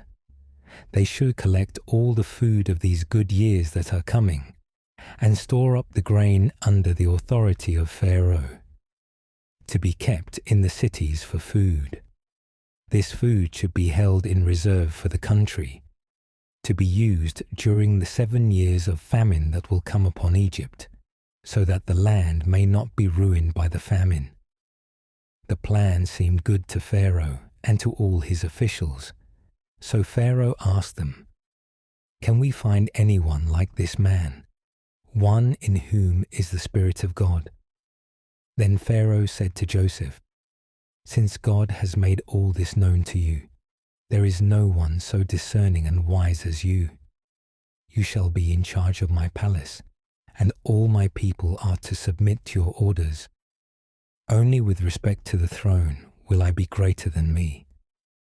So Pharaoh said to Joseph, I hereby put you in charge of the whole land of Egypt. Then Pharaoh took his signet ring from his finger and put it on Joseph's finger. He dressed him in robes of fine linen and placed a gold chain around his neck. He had him ride in a chariot as his second in command, and people shouted before him, make way. Thus he put him in charge of the whole land of Egypt. Then Pharaoh said to Joseph, I am Pharaoh, but without your word no one will lift hand or foot in all Egypt. Pharaoh gave Joseph the name Zaphenath-Paneah, and gave him Asenath, daughter of Potiphar, priest of On, to be his wife. And Joseph went throughout the land of Egypt, Joseph was 30 years old when he entered the service of Pharaoh, king of Egypt. And Joseph went out from Pharaoh's presence and traveled throughout Egypt. During the 7 years of abundance, the land produced plentifully. Joseph collected all the food produced in those 7 years of abundance in Egypt and stored it in the cities. In each city, he put the food grown in the fields surrounding it. Joseph stored up huge quantities of grain, like the sand of the sea. It was so much that he stopped keeping records because it was beyond measure. Before the years of famine came, 2 sons were born to Joseph by Asenath, daughter of Potiphar, priest of On. Joseph named his firstborn Manasseh and said, "It is because God has made me forget all my trouble and all my father's household." The second son he named Ephraim and said, "It is because God has made me fruitful in the land of my suffering." The 7 years of abundance in Egypt came to an end, and the 7 years of famine began, just as Joseph had said. There was famine in all the other lands, but in the whole land of Egypt there was food. When all Egypt began to feel the famine, the people cried to Pharaoh for food. Then Pharaoh told all the Egyptians, "Go to Joseph and do what he tells you."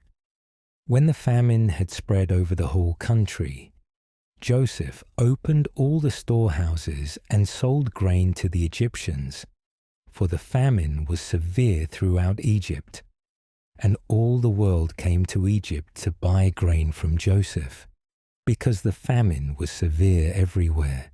When Jacob learned that there was grain in Egypt, he said to his sons, "Why do you just keep looking at each other?" He continued, "I have heard that there is grain in Egypt. Go down there and buy some for us, so that we may live and not die." Then 10 of Joseph's brothers went down to buy grain from Egypt, but Jacob did not send Benjamin, Joseph's brother, with the others, because he was afraid that harm might come to him. So Israel's sons were among those who went to buy grain, for there was famine in the land of Canaan also. Now Joseph was the governor of the land, the person who sold grain to all its people. So when Joseph's brothers arrived, they bowed down to him with their faces to the ground. As soon as Joseph saw his brothers, he recognized them, but he pretended to be a stranger and spoke harshly to them. "Where do you come from?" he asked. "From the land of Canaan," they replied, "to buy food." Although Joseph recognized his brothers, they did not recognize him. Then he remembered his dreams about them and said to them, "You are spies. You have come to see where our land is unprotected." "No, my lord," they answered. "Your servants have come to buy food. We are all the sons of one man. Your servants are honest men, not spies." "No," he said to them, "you have come to see where our land is unprotected." But they replied, "Your servants were 12 brothers, the sons of one man, who lives in the land of Canaan. The youngest is now with our father, and one is no more." Joseph said to them, "It is just as I told you, you are spies, and this is how you will be tested. As surely as Pharaoh lives, you will not leave this place unless your youngest brother comes here. Send one of your number to get your brother. The rest of you will be kept in prison, so that your words may be tested to see if you are telling the truth. If you are not, then as surely as Pharaoh lives, you are spies." And he put them all in custody for 3 days. On the 3rd day, Joseph said to them, "Do this, and you will live, for I fear God. If you are honest men, let one of your brothers stay here in prison, while the rest of you go and take grain back for your starving households. But you must bring your youngest brother to me. so that your words may be verified and that you may not die." This they proceeded to do. They said to one another, "Surely we are being punished because of our brother. We saw how distressed he was when he pleaded with us for his life, but we would not listen. That is why this distress has come on us." Reuben replied, "Didn't I tell you not to sin against the boy? But you would not listen. Now we must give an accounting for his blood." They did not realize that Joseph could understand them, since he was using an interpreter.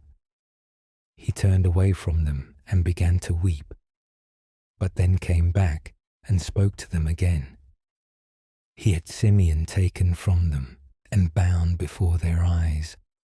Joseph gave orders to fill their bags with grain, to put each man's silver back in his sack, and to give them provisions for their journey.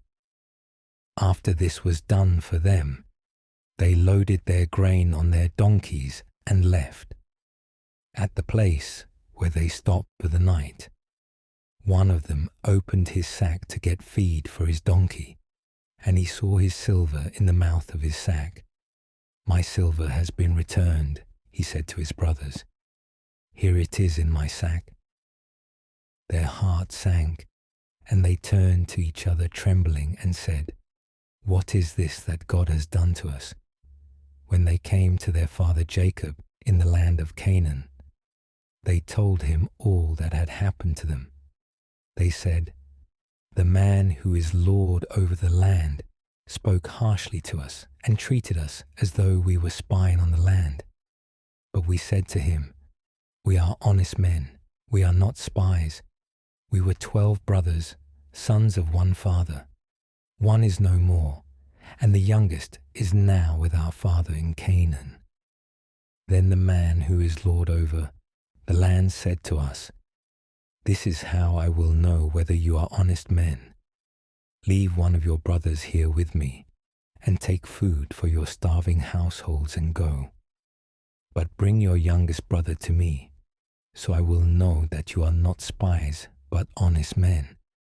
Then I will give your brother back to you, and you can trade in the land.' As they were emptying their sacks, there in each man's sack was his pouch of silver. When they and their father saw the money pouches, they were frightened. Their father Jacob said to them, 'You have deprived me of my children. Joseph is no more, and Simeon is no more. And now you want to take Benjamin. Everything is against me.' Then Reuben said to his father, 'You may put both of my sons to death if I do not bring him back to you. Entrust him to my care, and I will bring him back.' But Jacob said, 'My son will not go down there with you. His brother is dead, and he is the only one left. If harm comes to him on the journey you are taking, you will bring my grey head down to the grave in sorrow.' The famine was still severe in the land, so when they had eaten all the grain they had brought from Egypt, their father said to them, 'Go back and buy us a little more food.' But Judah said to him, 'The man warned us solemnly, "You will not see my face again unless your brother is with you. If you will send our brother along with us, we will go down and buy food for you. But if you will not send him, we will not go down, because the man said to us, "You will not see my face again unless your brother is with you." Israel asked, "Why did you bring this trouble on me by telling the man you had another brother?" They replied, "The man questioned us closely about ourselves and our family. 'Is your father still living?' he asked us. 'Do you have another brother?' We simply answered his questions. How were we to know he would say, 'Bring your brother down here'?" Then Judah said to Israel, his father, "Send the boy along with me, and we will go at once, so that we and you and our children may live and not die. I myself will guarantee his safety. You can hold me personally responsible for him. If I do not bring him back to you and set him here before you, I will bear the blame before you all my life." Then their father Israel said to them, "If it must be, then do this. Put some of the best products of the land in your bags and take them down to the man as a gift, a little balm and a little honey, some spices and myrrh, some pistachio nuts and almonds. Take double the amount of silver with you, for you must return the silver that was put back into the mouths of your sacks. Perhaps it was a mistake. Take your brother also and go back to the man at once. And may God Almighty grant you mercy before the man so that he will let your other brother and Benjamin come back with you. As for me, if I am bereaved, I am bereaved." So the men took the gifts and double the amount of silver, and Benjamin also. They hurried down to Egypt and presented themselves to Joseph. When Joseph saw Benjamin with them, he said to the steward of his house, "Take these men to my house, slaughter an animal, and prepare a meal. They are to eat with me at noon." The steward did as Joseph told him and took the men to Joseph's house. Now the men were frightened when they were taken to his house. They thought, "We were brought here because of the silver that was put back into our sacks the first time. He wants to attack us and overpower us and seize us as slaves and take our donkeys." So they went up to Joseph's steward and spoke to him at the entrance to the house. "We beg your pardon, our lord," they said. "We came down here the first time to buy food, but at the place where we stopped for the night we opened our sacks and each of us found his silver, the exact weight, in the mouth of his sack. So we have brought it back with us. We have also brought additional silver with us to buy food. We do not know who put our silver in our sacks." "It is all right," he said. "Don't be afraid. Your God, the God of your father, has given you treasure in your sacks. I received your silver." Then he brought Simeon out to them. The steward took the men into Joseph's house, gave them water to wash their feet, and provided fodder for their donkeys.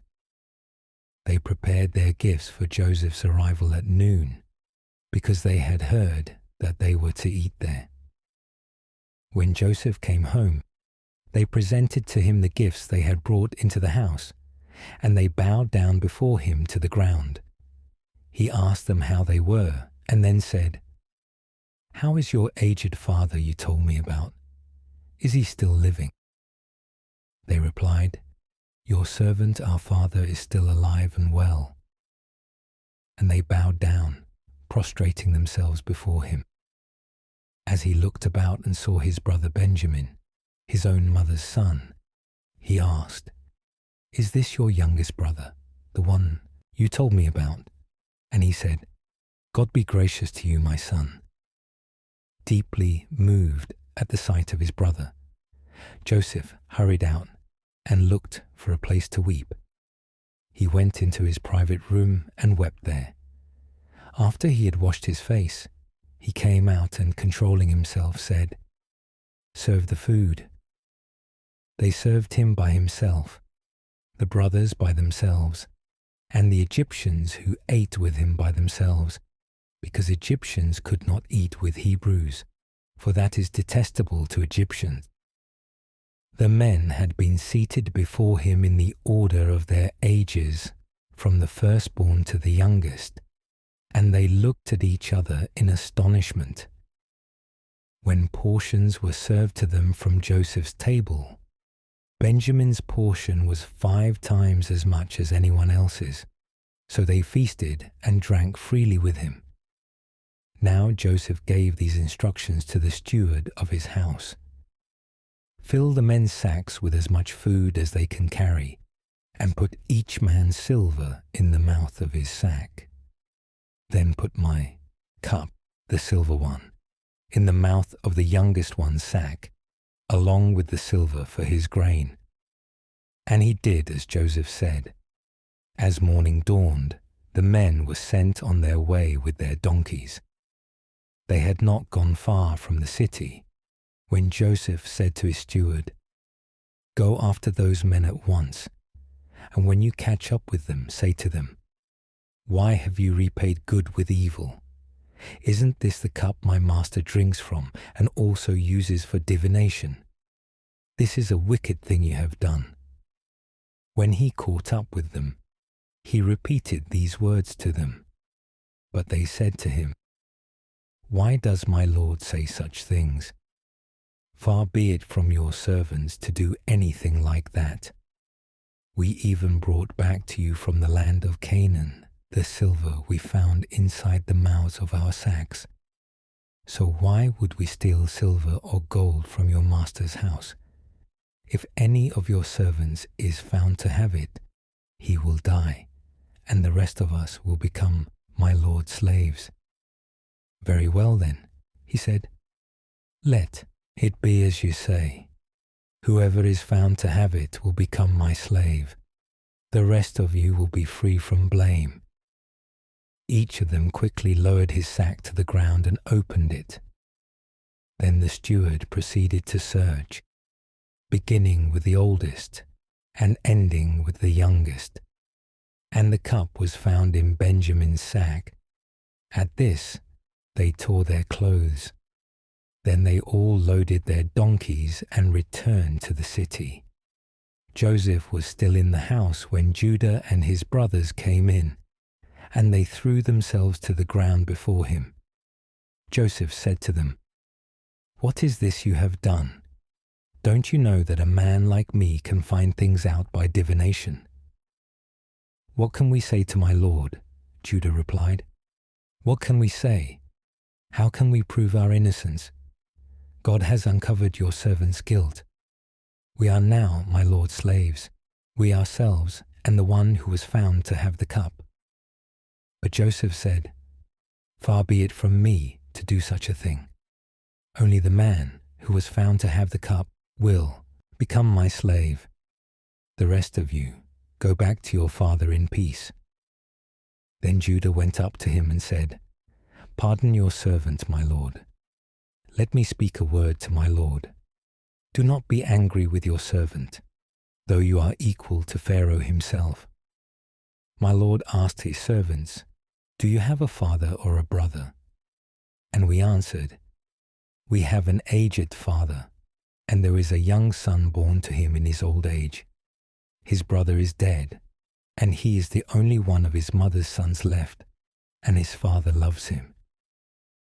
Then you said to your servants, "Bring him down to me, so I can see him for myself." And we said to my lord, "The boy cannot leave his father. If he leaves him, his father will die." But you told your servants, "Unless your youngest brother comes down with you, you will not see my face again." When we went back to your servant, my father, we told him what my lord had said. Then our father said, "Go back and buy a little more food." But we said, "We cannot go down. Only if our youngest brother is with us will we go. We cannot see the man's face unless our youngest brother is with us." Your servant, my father, said to us, "You know that my wife bore me 2 sons. One of them went away from me, and I said, 'He has surely been torn to pieces, and I have not seen him since. If you take this one from me too, and harm comes to him, you will bring my grey head down to the grave in misery.' So now, if the boy is not with us when I go back to your servant my father, and if my father, whose life is closely bound up with the boy's life, sees that the boy isn't there, he will die. Your servants will bring the grey head of our father down to the grave in sorrow. Your servant guaranteed the boy's safety to my father. I said, 'If I do not bring him back to you, I will bear the blame before my father all my life. Now then, please let your servant remain here as my lord's slave in place of the boy, and let the boy return with his brothers. How can I go back to my father if the boy is not with me? No, do not let me see the misery that would come on my father." Then Joseph could no longer control himself before all his attendants, and he cried out, "Have everyone leave my presence." So there was no one with Joseph when he made himself known to his brothers, and he wept so loudly that the Egyptians heard him, and Pharaoh's household heard about it. Joseph said to his brothers, "I am Joseph. Is my father still living?" But his brothers were not able to answer him, because they were terrified at his presence. Then Joseph said to his brothers, "Come close to me." When they had done so, he said, "I am your brother Joseph, the one you sold into Egypt. And now do not be distressed, and do not be angry with yourselves for selling me here, because it was to save lives that God sent me ahead of you. For 2 years now there has been famine in the land, and for the next 5 years there will be no plowing and reaping. But God sent me ahead of you to preserve for you a remnant on earth, and to save your lives by a great deliverance. So then, it was not you who sent me here, but God. He made me father to Pharaoh, lord of his entire household, and ruler of all Egypt. Now hurry back to my father and say to him, 'This is what your son Joseph says. God has made me lord of all Egypt. Come down to me. Don't delay. You shall live in the region of Goshen and be near me. You, your children and grandchildren, your flocks and herds and all you have. I will provide for you there, because 5 years of famine are still to come. Otherwise you and your household and all who belong to you will become destitute. You can see for yourselves, and so can my brother Benjamin, that it is really I who am speaking to you. Tell my father about all the honor accorded me in Egypt, and about everything you have seen, and bring my father down here quickly." Then he threw his arms around his brother Benjamin and wept, and Benjamin embraced him, weeping, and he kissed all his brothers and wept over them. Afterward, his brothers talked with him. When the news reached Pharaoh's palace that Joseph's brothers had come, Pharaoh and all his officials were pleased. Pharaoh said to Joseph, "Tell your brothers, do this. Load your animals and return to the land of Canaan, and bring your father and your families back to me. I will give you the best of the land of Egypt, and you can enjoy the fat of the land." You are also directed to tell them, "Do this. Take some carts from Egypt for your children and your wives, and get your father and come. Never mind about your belongings, because the best of all Egypt will be yours." So the sons of Israel did this. Joseph gave them carts, as Pharaoh had commanded, and he also gave them provisions for their journey. To each of them he gave new clothing, but to Benjamin he gave 300 shekels of silver and 5 sets of clothes. And this is what he sent to his father: 10 donkeys loaded with the best things of Egypt, and 10 female donkeys loaded with grain and bread and other provisions for his journey. Then he sent his brothers away, and as they were leaving, he said to them, "Don't quarrel on the way." So they went up out of Egypt and came to their father Jacob in the land of Canaan. They told him, "Joseph is still alive. In fact, he is ruler of all Egypt." Jacob was stunned. He did not believe them. But when they told him everything Joseph had said to them, and when he saw the carts Joseph had sent to carry him back, the spirit of their father Jacob revived.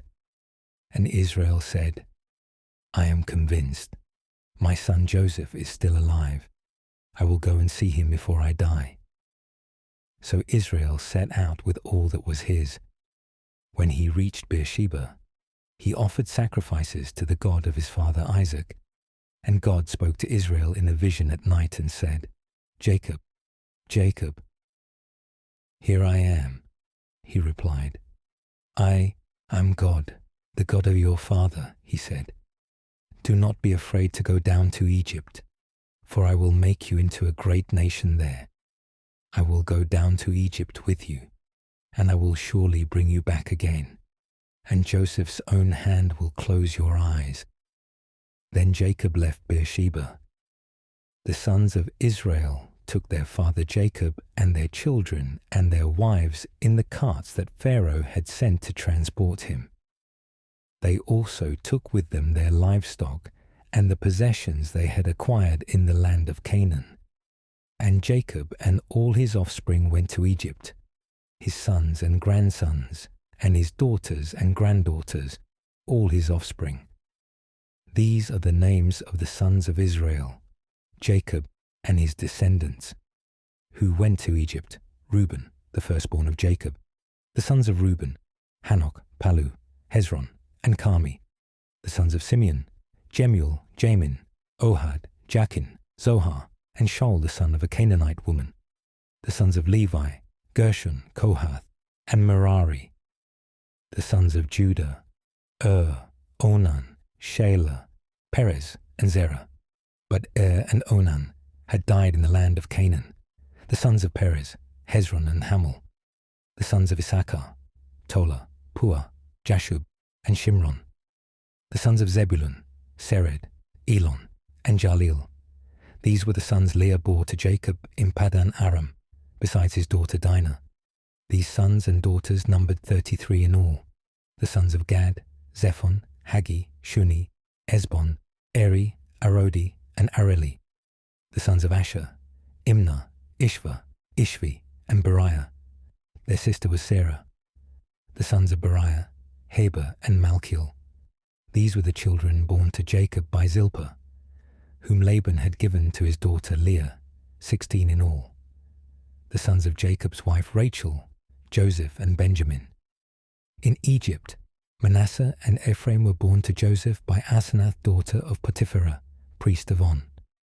The sons of Benjamin: Bela, Baker, Ashbel, Gera, Naaman, Ahi, Rosh, Muppim, Huppim, and Ard. These were the sons of Rachel, who were born to Jacob, 14 in all. The son of Dan: Hushim. The sons of Naphtali: Jazil, Guni, Jezer, and Shillem. These were the sons born to Jacob by Bilhah, whom Laban had given to his daughter Rachel, 7 in all.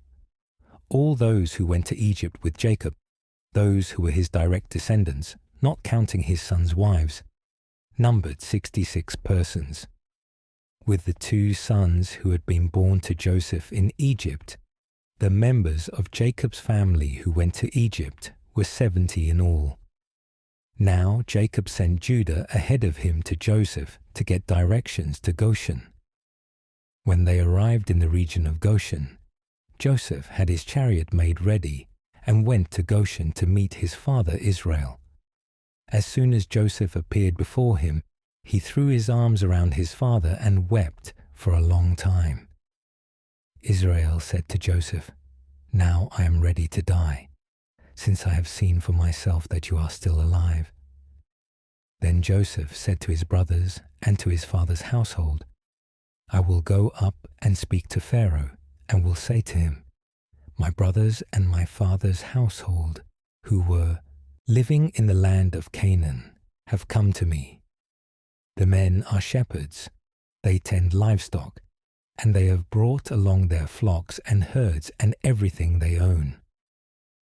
When Pharaoh calls you in and asks, "What is your occupation?" you should answer, "Your servants have tended livestock from our boyhood on, just as our fathers did." Then you will be allowed to settle in the region of Goshen, for all shepherds are detestable to the Egyptians. Joseph went and told Pharaoh, My father and brothers, with their flocks and the herds and everything they own, have come from the land of Canaan and are now in Goshen. He chose 5 of his brothers and presented them before Pharaoh. Pharaoh asked the brothers, "What is your occupation?" "Your servants are shepherds," they replied, "just as our fathers were." They also said to him, "We have come to live here for a while, because the famine is severe in Canaan, and your servants' flocks have no pasture. So now, please, let your servants settle in Goshen." Pharaoh said to Joseph, "Your father and your brothers have come to you, and the land of Egypt is before you. Settle your father and your brothers in the best part of the land. Let them live in Goshen. And if you know of any among them with special ability, put them in charge of my own livestock." Then Joseph brought his father Jacob in and presented him before Pharaoh. After Jacob blessed Pharaoh, Pharaoh asked him, "How old are you?" And Jacob said to Pharaoh, "The years of my pilgrimage are 130.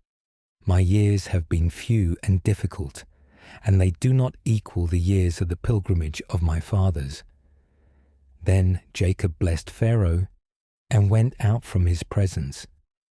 So Joseph settled his father and his brothers in Egypt and gave them property in the best part of the land, the region of Ramesses, as Pharaoh directed. Joseph also provided his father and his brothers and all his father's household with food according to the number of their children. There was no food, however, in the whole region, because the famine was severe. Both Egypt and Canaan wasted away because of the famine. Joseph collected all the money that was to be found in Egypt and Canaan in payment for the grain they were buying, and he brought it to Pharaoh's palace. When the money of the people of Egypt and Canaan was gone, all Egypt came to Joseph and said, "Give us food. Why should we die before your eyes? Our money is gone." "Bring your livestock," said Joseph. "I will sell you food in exchange for your livestock, since your money is gone." So they brought their livestock to Joseph, and he gave them food in exchange for their horses, their sheep and goats, their cattle and donkeys, and he brought them through that year with food in exchange for all their livestock. When that year was over, they came to him the following year and said, "We cannot hide from our Lord the fact that since our money is gone and our livestock belongs to you, there is nothing left for our Lord except our bodies and our land. Why should we perish before your eyes, we and our land as well? Buy us and our land in exchange for food, and we with our land will be in bondage to Pharaoh. Give us seed so that we may live and not die, and that the land may not become desolate." So Joseph bought all the land in Egypt for Pharaoh. The Egyptians, one and all, sold their fields because the famine was too severe for them. The land became Pharaoh's, and Joseph reduced the people to servitude from one end of Egypt to the other.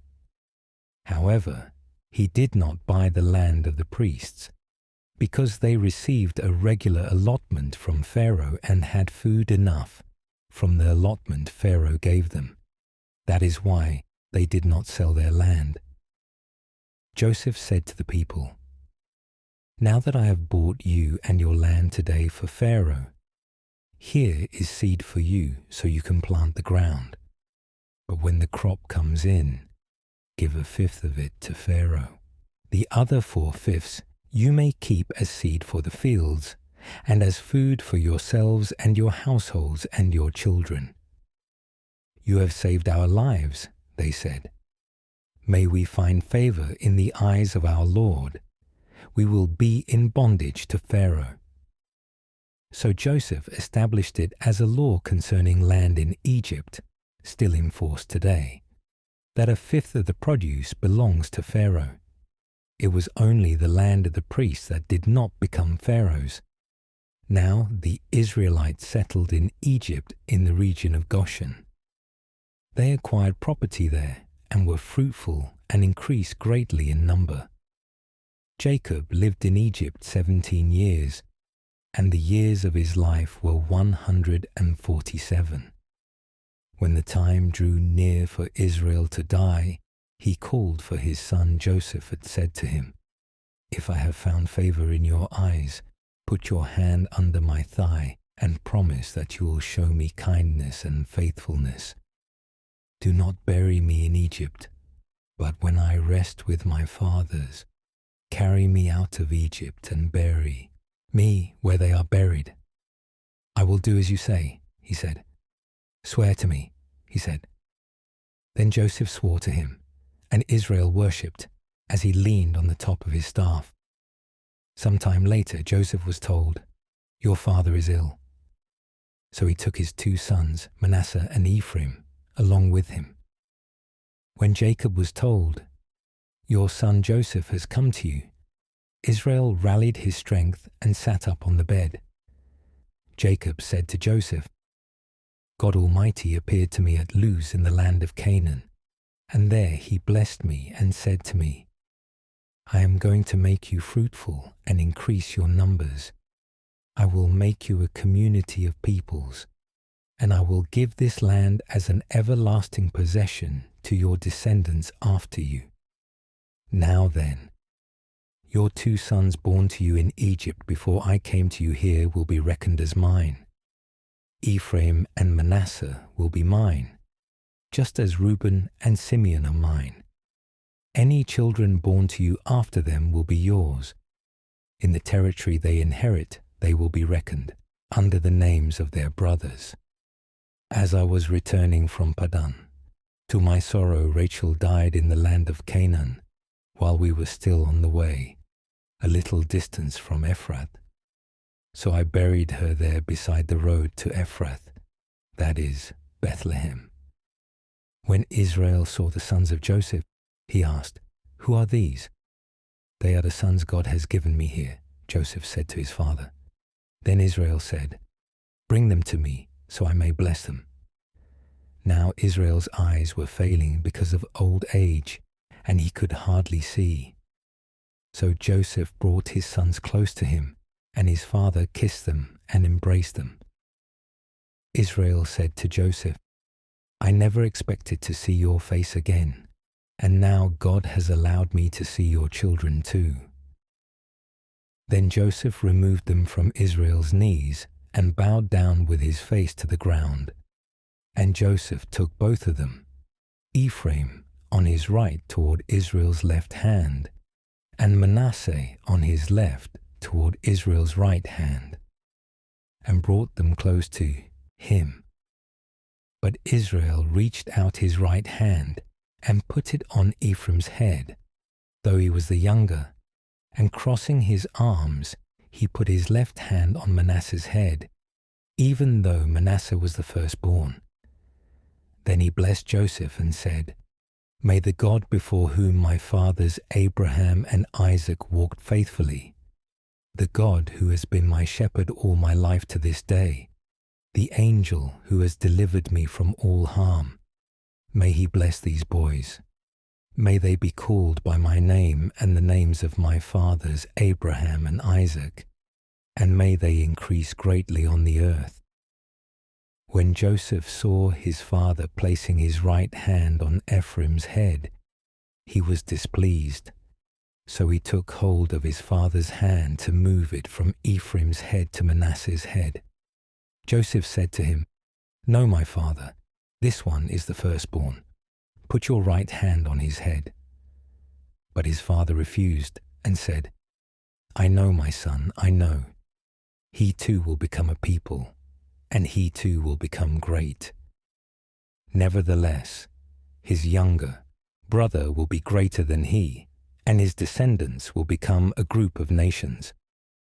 He blessed them that day and said, "In your name will Israel pronounce this blessing. May God make you like Ephraim and Manasseh." so he put Ephraim ahead of Manasseh. Then Israel said to Joseph, I am about to die, but God will be with you and will take you back to the land of your fathers. And to you I give one more ridge of land than to your brothers, the ridge I took from the Amorites with my sword and my bow. Then Jacob called for his sons and said, Gather around so I can tell you what will happen to you in days to come. Assemble and listen, sons of Jacob. Listen to your father Israel. He spoke to them one by one, giving to each a word according to what was appointed for him. To Reuben, his firstborn, he spoke of strength and loss of preeminence. Of Simeon and Levi he spoke of their fierce anger and their scattering. Of Judah he spoke of praise of rule, and of the scepter that would not depart. Of Zebulun he spoke of dwelling by the seashore. Of Issachar he spoke of labor and rest. Of Dan he spoke of judgment and the path. Of Gad he spoke of being attacked yet pressing back. Of Asher he spoke of rich food and royal delicacies. Of Naphtali he spoke of freedom and grace. Of Joseph he spoke at length. Of fruitfulness, of adversity endured, of strength sustained by the mighty one of Jacob, of blessings from above and below, blessings of the breast and womb, resting on the head of the one set apart from his brothers. And of Benjamin he spoke of strength and division of the spoil. All these are the 12 tribes of Israel, and this is what their father said to them when he blessed them, giving each the blessing appropriate to him. Then he gave them these instructions. I am about to be gathered to my people. Bury me with my fathers in the cave in the field of Ephron the Hittite, the cave in the field of Machpelah near Mamre in Canaan, which Abraham bought, along with the field as a burial place from Ephron the Hittite. There Abraham and his wife Sarah were buried. There Isaac and his wife Rebekah were buried. And there I buried Leah. The field and the cave in it were bought from the Hittites. When Jacob had finished giving instructions to his sons, he drew his feet up into the bed, breathed his last, and was gathered to his people. Joseph threw himself on his father and wept over him and kissed him. Then Joseph directed the physicians in his service to embalm his father Israel. So the physicians embalmed him, taking a full 40 days, for that was the time required for embalming, and the Egyptians mourned for him 70 days. When the days of mourning had passed, Joseph said to Pharaoh's court, If I have found favor in your eyes, speak to Pharaoh for me.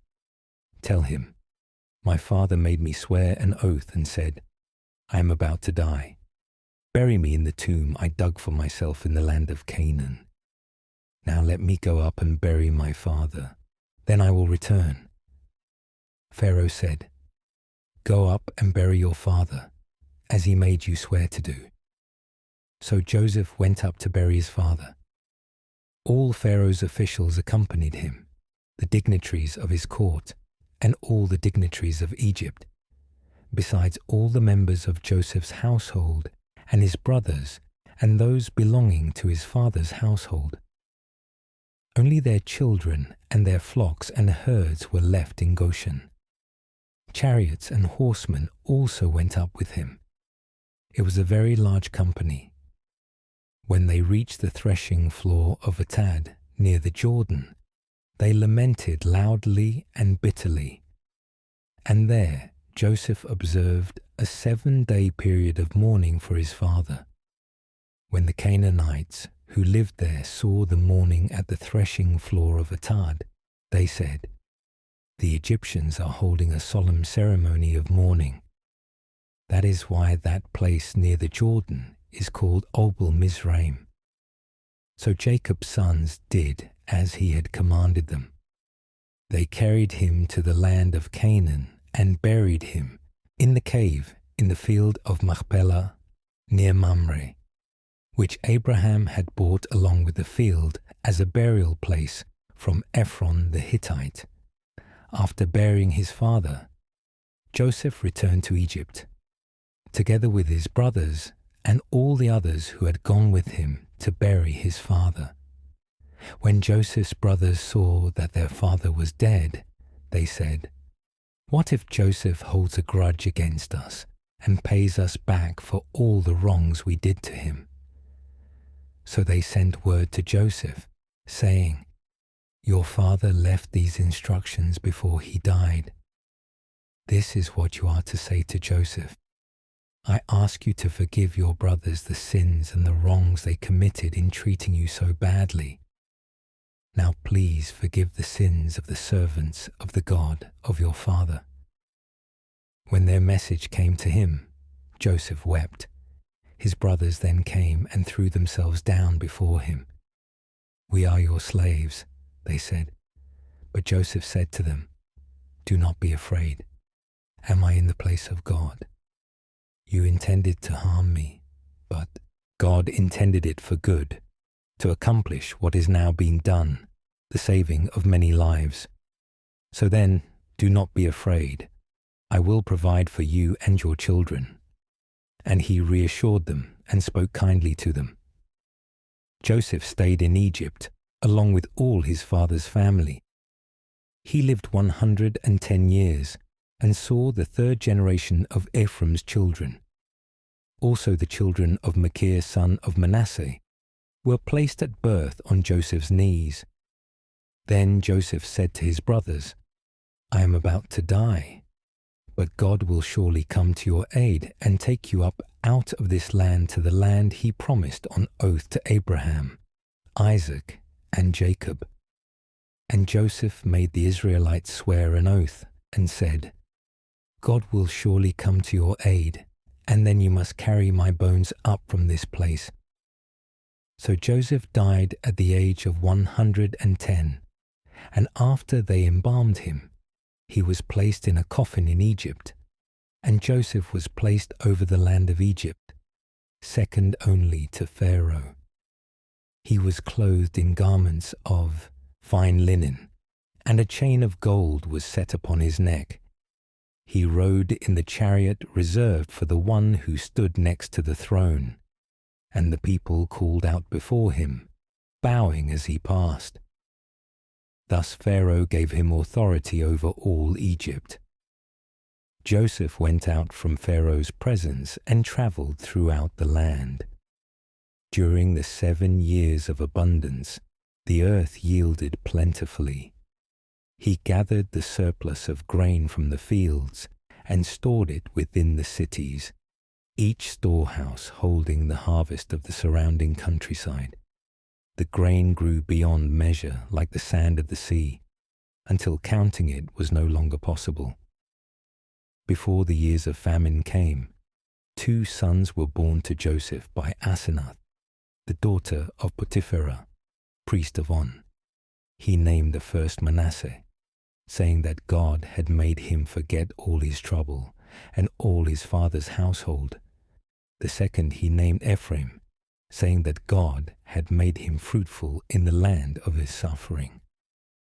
Then the 7 years of abundance in Egypt came to an end, and the 7 years of famine began, just as Joseph had said. There was famine in all the lands, but in Egypt there was food. When the people cried out to Pharaoh for bread, he said to them, "Go to Joseph and do what he tells you." As the famine spread over the whole land, Joseph opened the storehouses and sold grain to the Egyptians. People from all the earth came to Egypt to buy grain from Joseph, because the famine was severe everywhere. When Jacob learned that there was grain in Egypt, he said to his sons, "Why do you look at one another? I have heard that there is grain in Egypt. Go down there and buy some for us, so that we may live and not die." So 10 of Joseph's brothers went down to buy grain. But Benjamin, Joseph's brother, Jacob did not send with them. for he feared that harm might come to him. When the brothers arrived in Egypt, they came before Joseph, who was governor over the land, and they bowed with their faces to the ground. Joseph recognized them at once, but they did not recognize him. He spoke to them sternly and questioned them about their journey. Though his words were harsh, his heart remembered his dreams. He tested them, keeping one behind while the others returned home with grain, commanding them to bring their youngest brother back with them. As they spoke among themselves, they did not know that Joseph understood their words, and he turned away and wept. In time, they returned with Benjamin. When Joseph saw his brother, his heart was deeply stirred. He withdrew to weep, then returned and ordered a feast. The brothers ate and drank in his presence, unaware of who he truly was. Joseph tested them once more, placing his silver cup in Benjamin's sack. When the cup was found, Judah stepped forward and pleaded for the boy's life, offering himself in Benjamin's place. At this, Joseph could no longer restrain himself. He sent everyone else out of the room and wept aloud. Then he said, "I am Joseph. Is my father still alive?" His brothers stood speechless in fear, but he spoke gently to them, telling them not to be distressed, for God had sent him ahead to preserve life. He sent for his father and all his household. Jacob set out for Egypt, and God spoke to him in the night, assuring him that he would go with him and make his descendants into a great nation. Joseph met his father, embraced him, and wept for a long time. Jacob settled in the land of Goshen, and the family was sustained through the famine. Years passed, and Jacob blessed his sons, speaking over each of them according to what would come. He gave special blessing to Joseph's sons, Ephraim and Manasseh, crossing his hands and blessing the younger above the elder. When Jacob had finished blessing his sons, he gave instructions concerning his burial. He breathed his last and was gathered to his people. Joseph mourned for his father, and he was laid to rest in the cave of Machpelah with Abraham and Isaac. Afterward, Joseph reassured his brothers, promising to care for them and their children. He reminded them that though they had intended harm, God had brought good from it, preserving many lives. Joseph lived to see his descendants grow, and when his time came, he spoke of God's promise to bring the people back to the land sworn to Abraham, Isaac, and Jacob. He made them swear to carry his bones with them when God led them out. Joseph died at the age of 110. He was embalmed and placed in a coffin in Egypt, resting there as the story of beginnings came gently to its close.